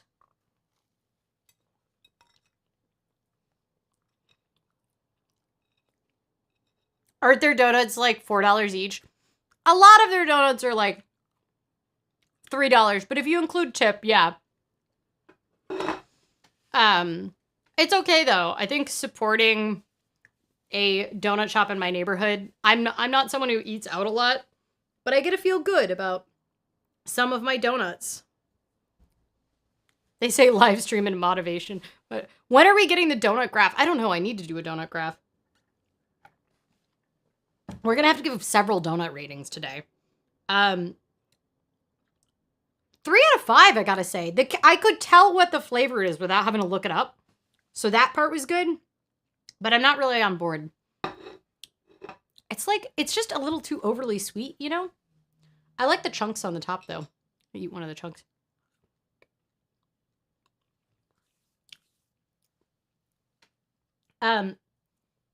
Can I get a hot donut toasting? You're gonna try this one. Okay. Those are just such different textures. Yeah, it's like an actual pie crust on it. I don't know how we're gonna eat this. You might want to bring another napkin in for this hot chicken donut. I don't want to get my donut dress all screwed up. Look at this donut dress, though. It's so good if you were not here at the beginning. I'm sorry that you can't really see it much on the live stream. But, yeah, it is pretty depressing, though. Is it not?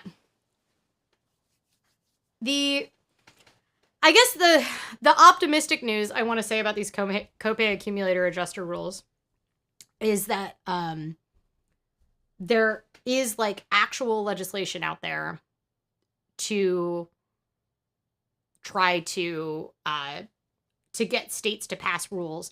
But the big thing is that the state rules do not bind the employer-based plans, and that's how like a little under half of Americans get their health insurance are through those employer-based plans. And those are not bound by the state law. They're only bound by the federal law. So we have to get federal law passed if we want to make these, banned. Here's the thing about these. You can make all the arguments you want about, well, one of the common arguments is like, is it really fair that someone who's pregnant has to pay to meet their deductible, but someone with rheumatoid arthritis doesn't have to pay? And I think there's two factors here. One, the factor that the only people that are making money off of this are the insurers. So the insurers are having to fulfill less of their contractual obligation under the Affordable Care Act. They're also disproportionately enforcing this on people with chronic illnesses. The people that are most negatively affected by this are low-wage workers who cannot afford it when suddenly their copayment jumps so much, and they're likely to abandon care.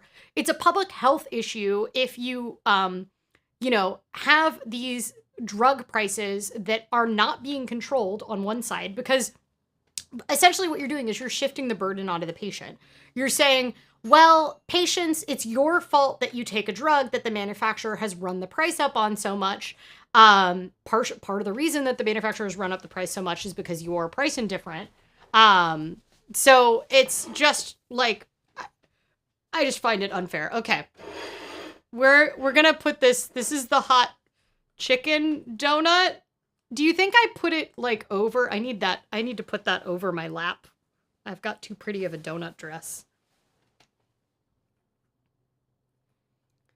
Dean asked if I wore this donut dress to the donut shop. I did not, actually.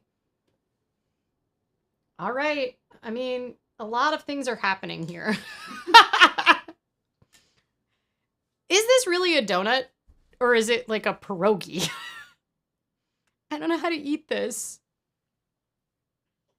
I don't want to eat it on camera, really, to be frank. You want to see what it looks like? It's got like carrots and seitan in it. I like the sauce. I don't feel like you should want a fork to eat a donut, but I want a fork to eat this. All right, peanut gallery. I like the sauce a lot.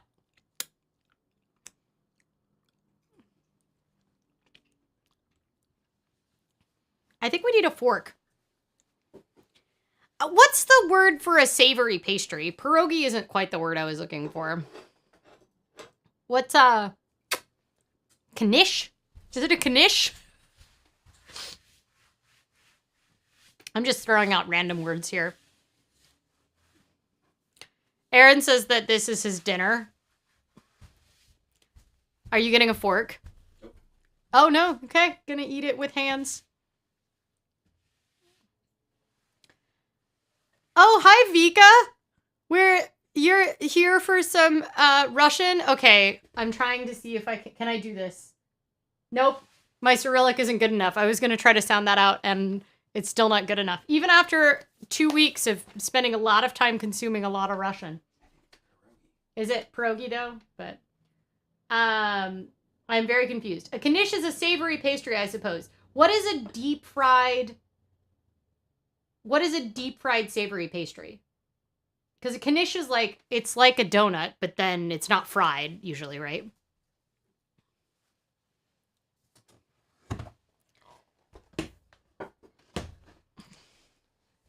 On a donut.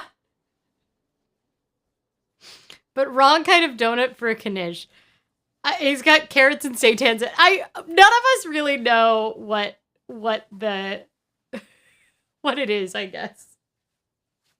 In the fervor, I undid my bow. I feel like I'm less together now. There we go. I didn't wear this to the donut shop because I was down there too early. Vika says, if I was able to record a voice message, I would record one. Whoa, thank you for the amazing transition into me telling people what the voice message number is. Although, actually, you're not in the States, so that's less helpful. But you can always record a voice memo and email it to questions@ohmydollar.com. And if you are in the US, what is our number? I already forgot. This is a sound I haven't been doing it enough. What is happening? It's decidedly not a donut, but it's good though. What are we gonna call it? Oh yeah, is it a pasty? I don't think pasties are actually from Michigan. I'm pretty sure they are extremely British.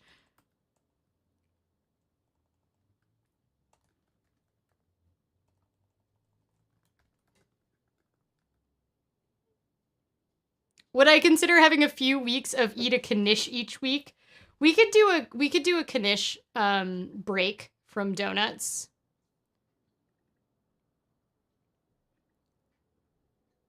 So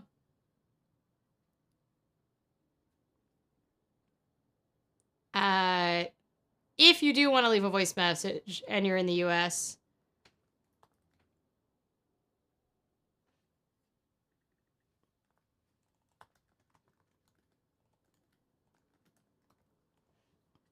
we have a number and I'm trying to find it and I can't find it right now.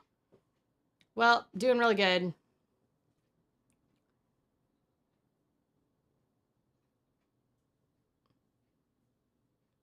Okay, if you want to send us a voice memo, you can leave voice messages at 503-877-4338.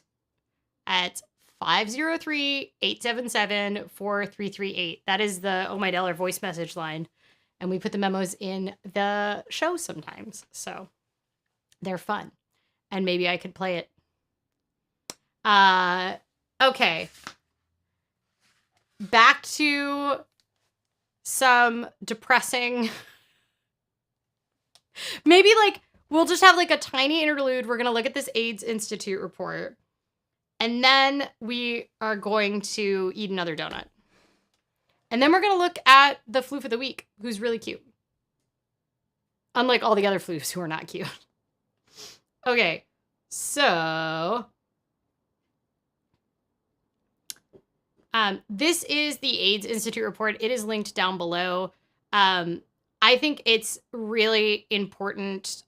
It's a really important piece of work. One of the big things that they did is, so they laid out all of that methodology of trying to figure out which states had copay accumulators. In my state, the ones that had caps was 67 to 99% of plans available on the exchange had caps. Once again, this only includes ones on the state exchange. I also agree that I wish the sauce was thicker, Aaron. Oh, yeah, what's your rating for that donut that you just ate? Donut rating? As a donut? Like 2. Well, Aaron says if we're rating the donut as a donut, it's a 2. But if you're rating it as food, like 5. 5. Okay. I would call it a 4 out of 5, but I didn't want it to be a donut. Okay. So this shows you the copay accumulator programs. the big thing that I think it's really important for people to understand is just how much deductibles have really risen, and that almost all plans, and so it's 84% of silver plans in the marketplace use a specialty drug tier. So health insurers place almost all of the drugs used by people with chronic conditions, HIV, hemophilia, arthritis, epilepsy, MS, in these specialty tiers. And the highest tiers usually require coinsurance instead of copays. And those are often extremely high. It's very, very normal for insurers to charge like 30 to 50% for those higher tiers.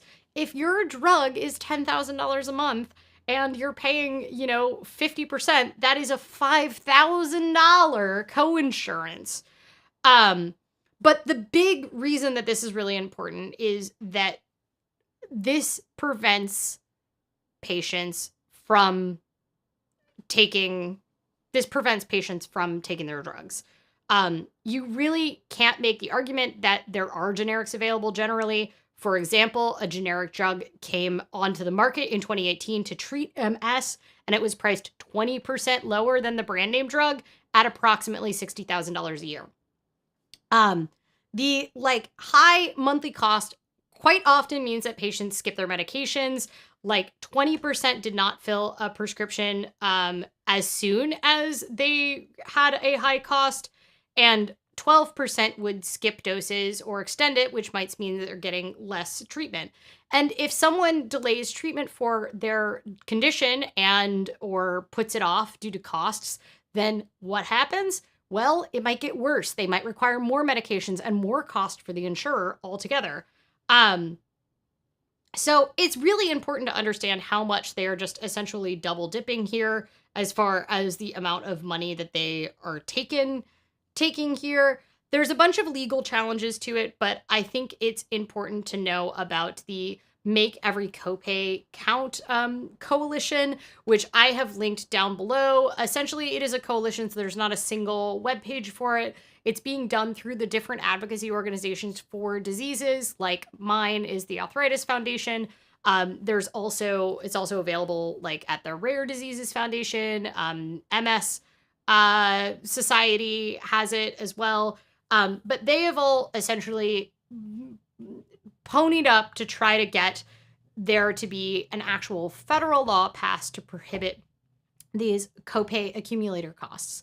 And there are in-between things that we can do. I think the very most important and obvious can be if you don't want to get rid of these copay accumulator programs and you think that the CAP programs are fine and they're making patients actually pay less, or choose cheaper drugs, and maybe it's good to have the patients have some cost sharing requirements, even though I don't think it's necessarily good. You need to be transparent about it. It should be required that all plans, just like they have a required thing that they have on the plan formulary about being transparent about their deductible, about what the copays are, about how much a specialist visit are. They have a standard list of things that they have to do when they're on the exchange, when you are preparing during open enrollment. They should have to be transparent that they have a copay accumulator adjuster rule in place. I could not figure it out. I am an extremely knowledgeable healthcare consumer. And I was worried literally, I had my little cry when I discovered this week. And the thing that really struck me was that this was my worst fear around this. I knew that this was a risk, but these rules really popped off with this rule change in 2021. And now we're at the point where close to 70% of plans have them in place. And they're only going to get more and more popular unless we start passing model legislation in states to ban these or something at the federal level. And it is disproportionately affecting people with certain conditions because employers, some plans will, whether or not they choose to implement copay accumulator adjuster rules, is sometimes based on the condition for that the drug is prescribed for, which is violating a bunch of anti-discrimination laws in place for healthcare. So there's a bunch of ways in which we need to make changes, and we need to actually implement this. I'm trying to see what they showed as the amount. They had like a little graph on here. Oh, I don't know if you want to watch me. Yeah, okay. So where is this at? Yeah. The amount is relatively low. Recent research on medication adherence found that when out-of-pocket costs reach $75 to $125, more than 40% of patients leave their prescription at the counter. When those costs hit $250, more than 70% of patients leave their prescription, right? So, like, and won't fulfill it. I think that's really important. It's also important to understand the copay maximizer program. And like how essentially it's just double dipping. We don't need to show this yet. I'll find it. It's just double dipping by insurers getting paid more money. And that's the thing that's like really frustrating to me, is that the insurer is getting more money out of this. The pharmaceutical company, if I'm not using their copay manufacturer assistance anymore, they are not spending any money. I'm the only one that's paying any more money. I'm the one that's stuck here. So this is affecting patients more. I am going to be fine. So like, but I am not who this is going to most negatively affect. I am extremely lucky that I didn't end up choosing like the highest of the high deductible plans this year, which is not something I'd had in the previous years. I'm also still trying to fight it with the insurance company. It's probably not going to happen, but I am still trying to fight it. And then luckily have access to a health savings account. So I'm going to be able to like use that to essentially pay for the drug and hopefully get some credit card bonus points for paying it. And if you actually annualize it out, it's just going to be $3,700. So it works out to about $300 a month, which is a lot for a drug, but it is an amount that I can swing. So it will be okay. The manufacturer has tried to get around this for patients that do have one of these rules in place on their insurance.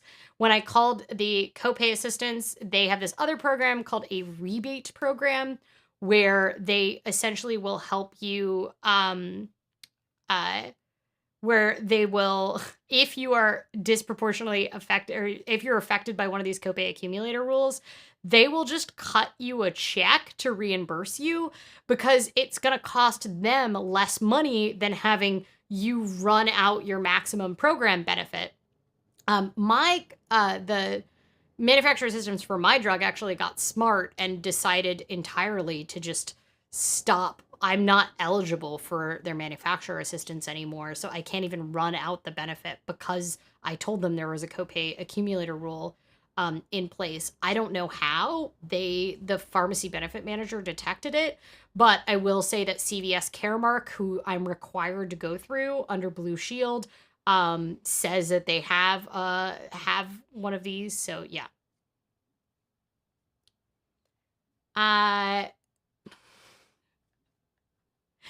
They fought for MS to be recognized for approval for province disability social assistance and the Canadian federal disability tax credit. And that's what covers all my medications right now. I'm so glad you're getting your medications covered.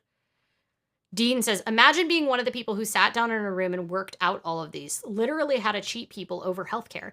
I mean, like, here's the thing. I'm trying to be sympathetic to the idea that I can understand the thinking behind it, which is it's sold to plan providers as this is going to lower the cost of specialty medications and it's going to force people onto generics. But the problem is, and the idea that like, why is it fair that people that are on drugs that have these, you know, specialty medications don't have to pay for their own deductible, but people that might have high medical costs, like someone who's pregnant, who has a kid, like if you go through a birth, then you're probably also going to hit your deductible because America. So like, why is it fair that I get my deductible paid for and then the rest of my healthcare is free, when someone else who has high medical needs who doesn't happen, at least in that year, who doesn't happen to have a specialty medication gets it. I understand the premise behind it, but the problem is the impact is not equal to the intention. And the impact is like really significantly terrible. So yeah. I think they added a special level of hell for these people. The demons didn't want to associate with them. I mean, this is where I was going back to I don't think there's any one solution, because even if we passed a federal law saying that you can't follow these cap rules anymore, and we need to go back to letting patients cost sharing agreement, letting manufacturer assistance count towards cost sharing agreements, great. The whole premise of these manufacturer assistance programs is pretty freaking flawed. Like, I have benefited from them, but I don't really think we should have to have them, because here is the thing. The company that makes this drug is a company that is making profits off this drug. It is their number one profit engine of any of their product lines. And they are propping up their ever increasing prices in a monopoly market by making patients like me price indifferent. The problem is, one, we don't have alternatives. So yeah, make us price indifferent, but I'm going to take the thing that I need. But the flip side of this is I don't believe that this drug should cost so much. If you really want to get into it, do you want to see how much this drug costs in other countries?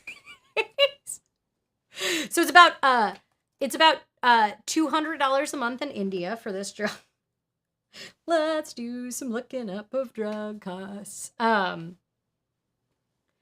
says, yeah, sure. Insurance companies in the USA are concerned about FAIR. Well, so the thing to understand is that plan sponsors for about half of insurance is not actually the insurance companies, right? They're employer-based plans where the plans are being designed by the company in conjunction with whoever the administrator is for the plan. So that would be the insurance company. But they're opting into these, and they're getting, we can look it up. I found it when I was looking for the Blue Shield. I was trying to find out if my plan has one of these. Blue Shield, Copay, Accumulator. You can find the marketing towards the employers. Yeah, okay. Here we go. Look at this. This is targeted at the employers that contract with Blue Cross Blue Shield for their self-sponsored plan. And it's it's trying to make this argument of why you should do these. Just under 5% of employees use specialty medications, yet these drugs account for 50% of pharmacy spending. These programs from Prime help bend the cost curve. They identify specialty drugs with the manufacturer coupon, then adjust member copays to match the coupon value over a 12-month period. Employees pay nothing more out of pocket, and clients also save. It's a win-win. Doesn't that sound great to the plan sponsor? But what they're actually describing is a copay maximizer program, which what it is doing is it's just costing the pharmaceutical company more money because it's maxing out the program thing. It's making the insurer get to pocket all of that money, and the employee is not getting any of that to count towards their deductible or their out-of-pocket maximum. So you can see exactly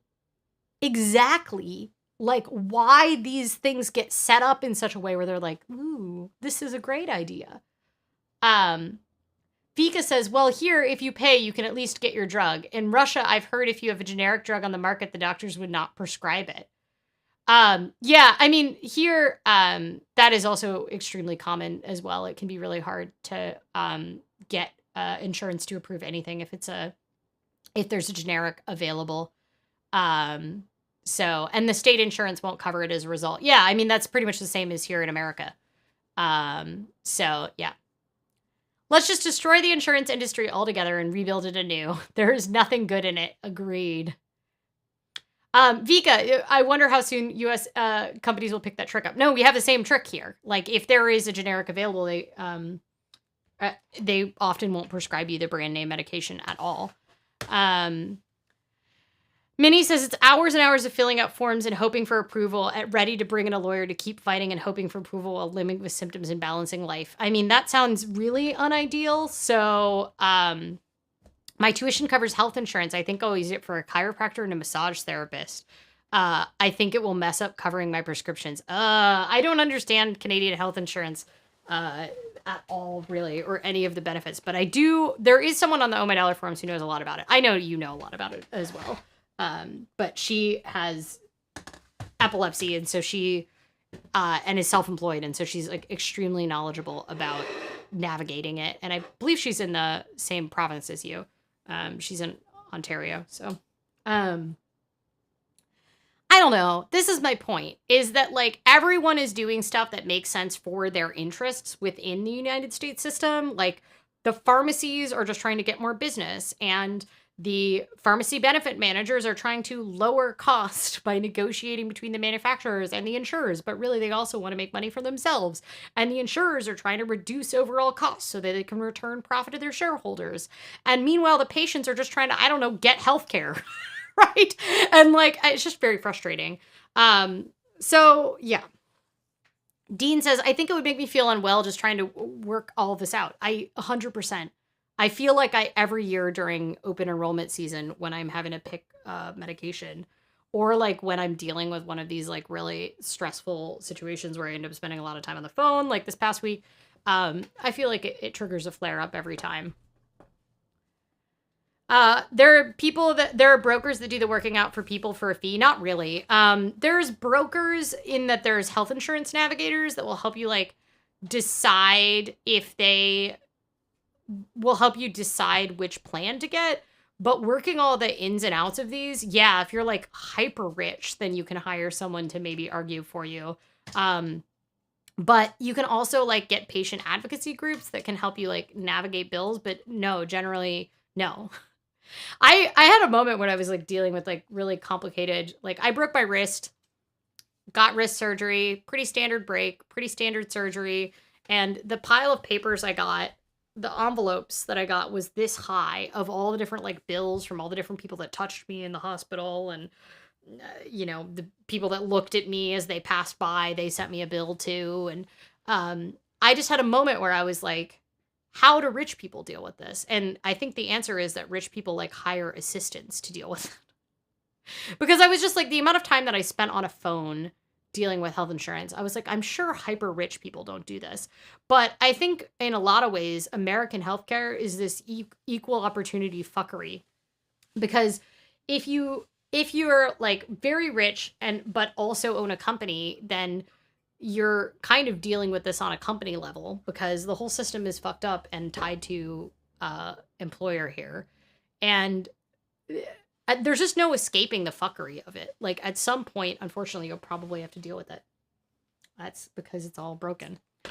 All right, flu for the week. And then we're going to eat this golden milk and cookies donut. And it's been a very long stream. Does anybody have any questions about copay accumulator programs? Because I know like even more about them than I have. All right.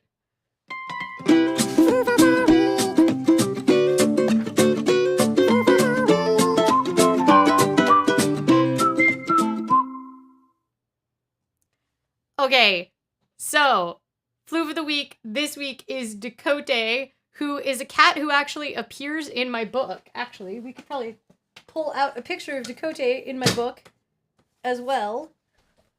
And Decote appears in my book, and he also has adopted the nickname of the Duke due to his claim of ownership over everything in his presence. He is a senior cat that has settled into demanding attention according to his needs at the moment. Luckily, most of this is time with his human's lap or outside in the glorious sun, enjoying life in the bliss of sleep that only a cat can.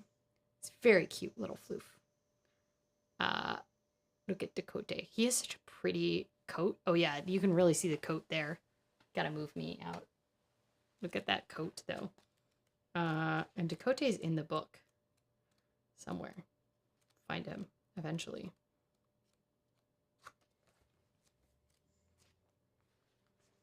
Oh yeah.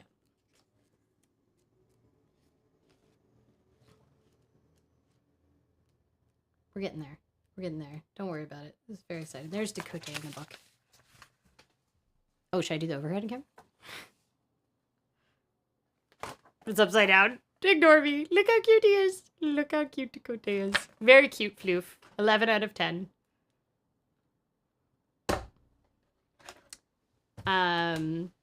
That Dakota's owner, in addition to being one of the people who submitted their cat and backed the book on Kickstarter, sent me pictures of Dakota yesterday because I sent out an email about this, and Dakota's owner was like, I know a lot about copay accumulator adjuster rules, unfortunately. So, being united. All right, last donut, y'all. This is a golden cookie donut. I guess it has Oreos and I think, is that turmeric on it? It's really quite the pretty donut. This is really 3 donuts is too many donuts for me.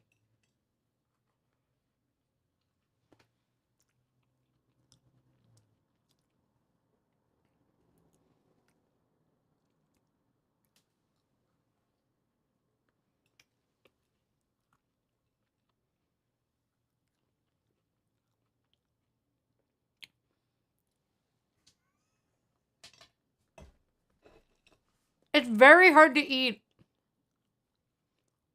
Oh. I thought the cookies would be harder, but they're quite soft. It's a more pleasant eating experience, but I expected it to be a hard cookie. I don't think it has turmeric in it. 3 out of 5. I'm just not that impressed with it. I'm trying to figure out how I feel about it. I would say it's very like milky, kind of creamy tasting.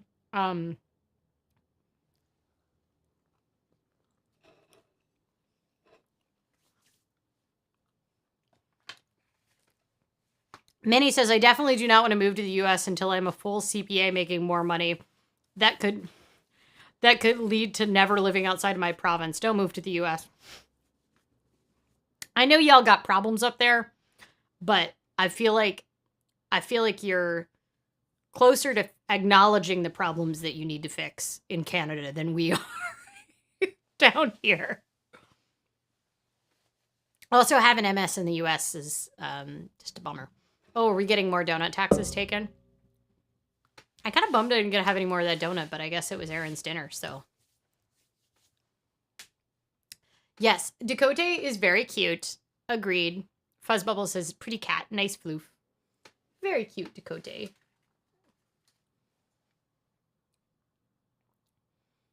Dean says the patients are just trying to, I don't know, not die. Yeah, I mean, I think the really frustrating thing generally about this is like this pretending that patients are price indifferent or that the patients, are price indifferent, that we've just been like flying around being like, yes, I want all of the healthcare and I don't care about costs. When in reality, anybody with a chronic illness or disability, especially ones that are on these really expensive specialty medications, have already put a ton of time and energy and money into their healthcare. And this is also making the assumption that they don't have any other healthcare costs, right? Like that specialty medications is their only cost. And that's just not true. For most people with chronic illness disability, there are other costs to it all. I'm still pretty angry about getting blindsided by this because I think the most upsetting part about it is, I looked through the other options that I had for plans. We didn't have a ton of options. They were through the employer, but there was a non-HD HP plan where we would have had, essentially we would have paid less in an increased premium. And like the thing was that because I didn't have this information, it's going to work out to only $300 a month, which I know is a great deal of privilege to say only $300 a month, but it could have been like more than double that. So I'm happy that it did. But like maybe I would have chosen a plan with a higher premium and spread that cost out all throughout the year rather than having to pony up $3,000 at once and then $800 or $700 the following month. And then, like, in addition to that, I might have decided to get a plan that maybe included more plan benefits. If I'm paying for a higher premium plan with a lower deductible, I might have gotten a better network. I might have gotten, like, acupuncture or massage therapy included with it that I don't get included with my HDHP. The person who did my taxes dropped out this year. COVID drove too many people to retirement. Also, the past 2 years of taxes drove a lot of people that do taxes to just give up. It's like everybody I know that is a tax professional is just totally swamped with all of the changes that have happened with taxes this year, the past 2 years, and it's like impossible to keep up, and the IRS is like so behind. So, yeah. Minnie says, does the do no harm stop giving patients the drug treatment? I mean, the do no harm, the problem is it doesn't apply to health insurance executives. Do no harm only applies to doctors. And most of the people that are making these decisions about my access to this drug are not doctors. Most of them, even a lot of times the people that are approving prior authorizations for me, you know who they are? They're just freaking insurance executives. They've gone and gotten their MBA. And they're not someone who is actually a medical professional. They are a healthcare executive. And so, yeah, that's the really frustrating part. Fuzzbubble says, yeah, the non-disclosure of it is really messed up. It wasn't even that it wasn't, like, actively available. It was like, I searched. I called people. I called sales reps. I called lots of other people to try to see if one of these rules was in place, and I could not get a straight answer. They're not required to tell me. It's just very frustrating. Dean says, it's a heck of a sting in the tail, especially when you were so careful. Yeah, that's a really frustrating thing. And it's also like the fact that I'm constantly on this treadmill. There's always just like, I'm just like constantly having to stay up to date on the fact that there was a new rule change in 2021. And this is like a super rare rule. By the way, a really great way to annoy me is when I ask people specifically about this. They ask me, could you... Have you tried GoodRx? And you know how, if you have disability, chronic illness, you know this, that one of the most common things you get asked when you like casually mention that you have a chronic illness or disability is people are like, have you tried yoga? As though yoga is a solution to like, I don't know, genetic disorder. And I have decided that for drug costs in the US, for biological drug costs, the equivalent is have you tried GoodRx, which is a discount card plan, not a manufacturer copay plan. But I just want to show you how much GoodRx does not solve my problems. So if you look up my drug on GoodRx, this is what the discount of GoodRx makes the cost. Which I would like to note that I get mine through the CVS Caremark Specialty Pharmacy Benefit Manager. It's the only one I have access to. And they billed last month. I can actually double check it, but last month it billed at less money than that. So this GoodRx coupon, which you would be expected to pay the full amount, the GoodRx you can't use in addition to insurance usually, is like the same as, it's just like hilarious to me. Caremark, come on. Oh yeah, I got this like really terrible text from them. When I called them, and I called the insurance company to be like, what's going on? Why is my deductible not met? They opened a case for me, and then they like, I missed their call, and they were like, we fixed it. Your copay is only $200 now. And I was like, I heard the message. I was like, wow, maybe it's fixed. And then, but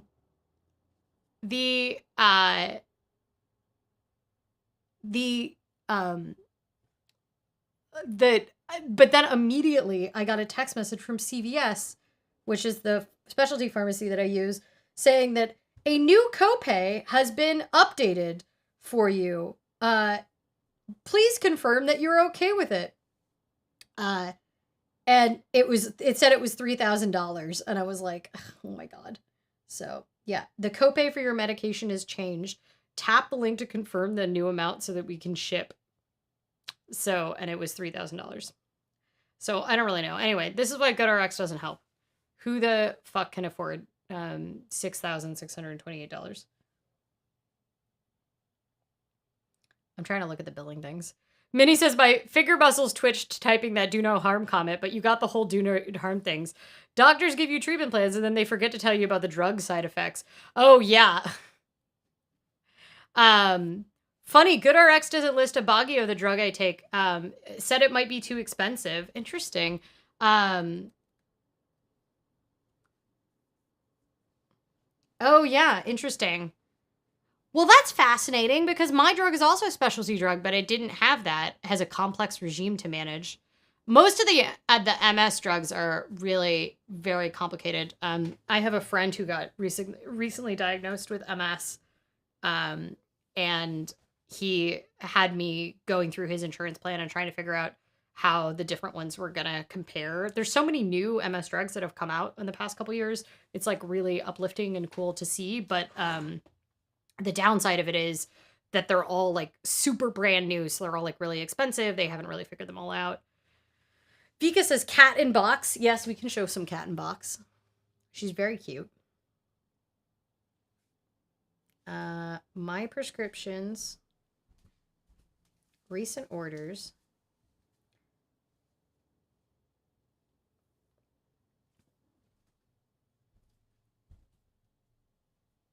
Oh, it just won't show me billing for my recent order. It doesn't want me to know. It doesn't want me to know what it was. So yeah, it says that it registered as an enbrel copay card. So that's how they knew. They somehow knew that it was paid as part of the enbrel copay card. Because it says $3,000 attributed to that. That is very frustrating. Latitude says, I have to go to bed early because I have to write a big essay tomorrow. Good night. It's already past my bedtime there for you, so please sleep well, Latitude. Good job. Good luck with your essay. Also, I should probably wrap up. It's pretty late. The cat was sleeping. Just leave them be while she sleeps. I mean, she's sleeping 20 hours a day, so it's okay. She knows that this is her one assignment each week is to attend the live stream. Being asleep is really her main activity. It's true. She does wake us up in the middle of the night, so it's really only fair. Maggie in DeWood says, have you tried sour cherry juice meditation, just not being sick anymore? I haven't gotten the sour cherry juice. I shared that on Twitter, and one of my friends who has type 1 diabetes says that the diabetes equivalent is cinnamon, apparently, because it's totally not true. Apparently there's something, some kind of bull about cinnamon lowering insulin resistance. But the problem when you're a type 1 diabetic is not insulin resistance. It's literally not making insulin. So yeah. Vika says, it's ridiculous o'clock in my time zone now. I need coffee. Should you really go to bed, Vika? Don't drink coffee. Minnie says, MS had me give up my cats. I couldn't lift them anymore to bring them to the vet. Oh, that's so sad. I hope your cats are doing well without you, but I'm sorry that you couldn't have the kittens. Dora would love it if she didn't have to go to the vet, though. She actually kind of likes the vet a little bit, but they did take out her eye, so I don't know how she feels about that. Vika says, I haven't had coffee today. It is okay. I mean, if you haven't had coffee today, don't start. At what time is it there? It's like 3:30 a.m. there. Go to bed. Go to bed. I will say I have a lot of sympathy for the flip side because the women's figure skating and the pairs figure skating, because Russia was obviously the highest contender for medals compared to the US in the women's and the pairs, were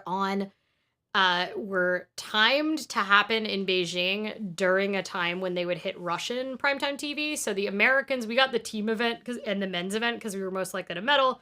That was the negotiation that went down.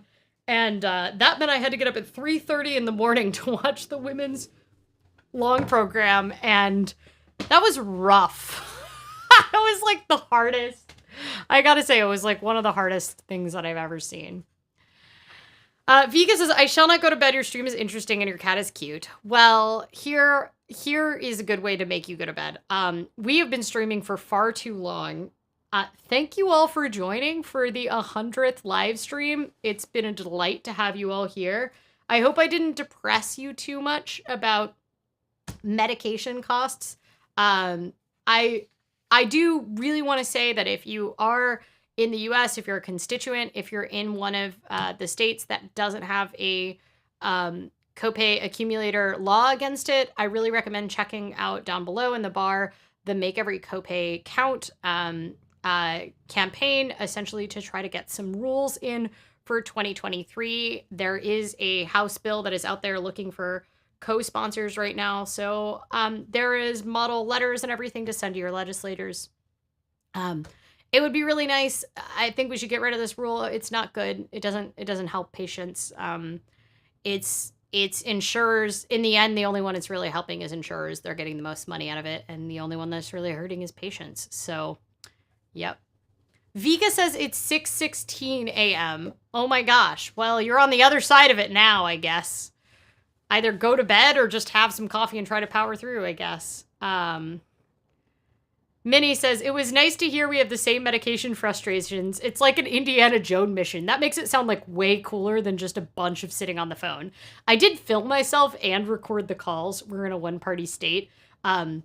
Because it made me feel a little bit more like I was doing, like, oh, maybe I'm making content while I do this. Instead of just, like, melting down. I did do, like, a little bit of laying on the floor. Like, I had to, like, process it. But you're now seeing me, like, 3 days past finding out about this, and I'm chill about it again. It's going to be fine. But I was really blindsided and unhappy about it. So, have a great night. Thank you for joining, Angela, Maggie, Vika, Minnie, Dean. Thank you all for joining. Some of the other people who maybe aren't here anymore. I will be here next week, same time, same place. Stay safe, pet a cat if you have one available, and stay hydrated. Bye.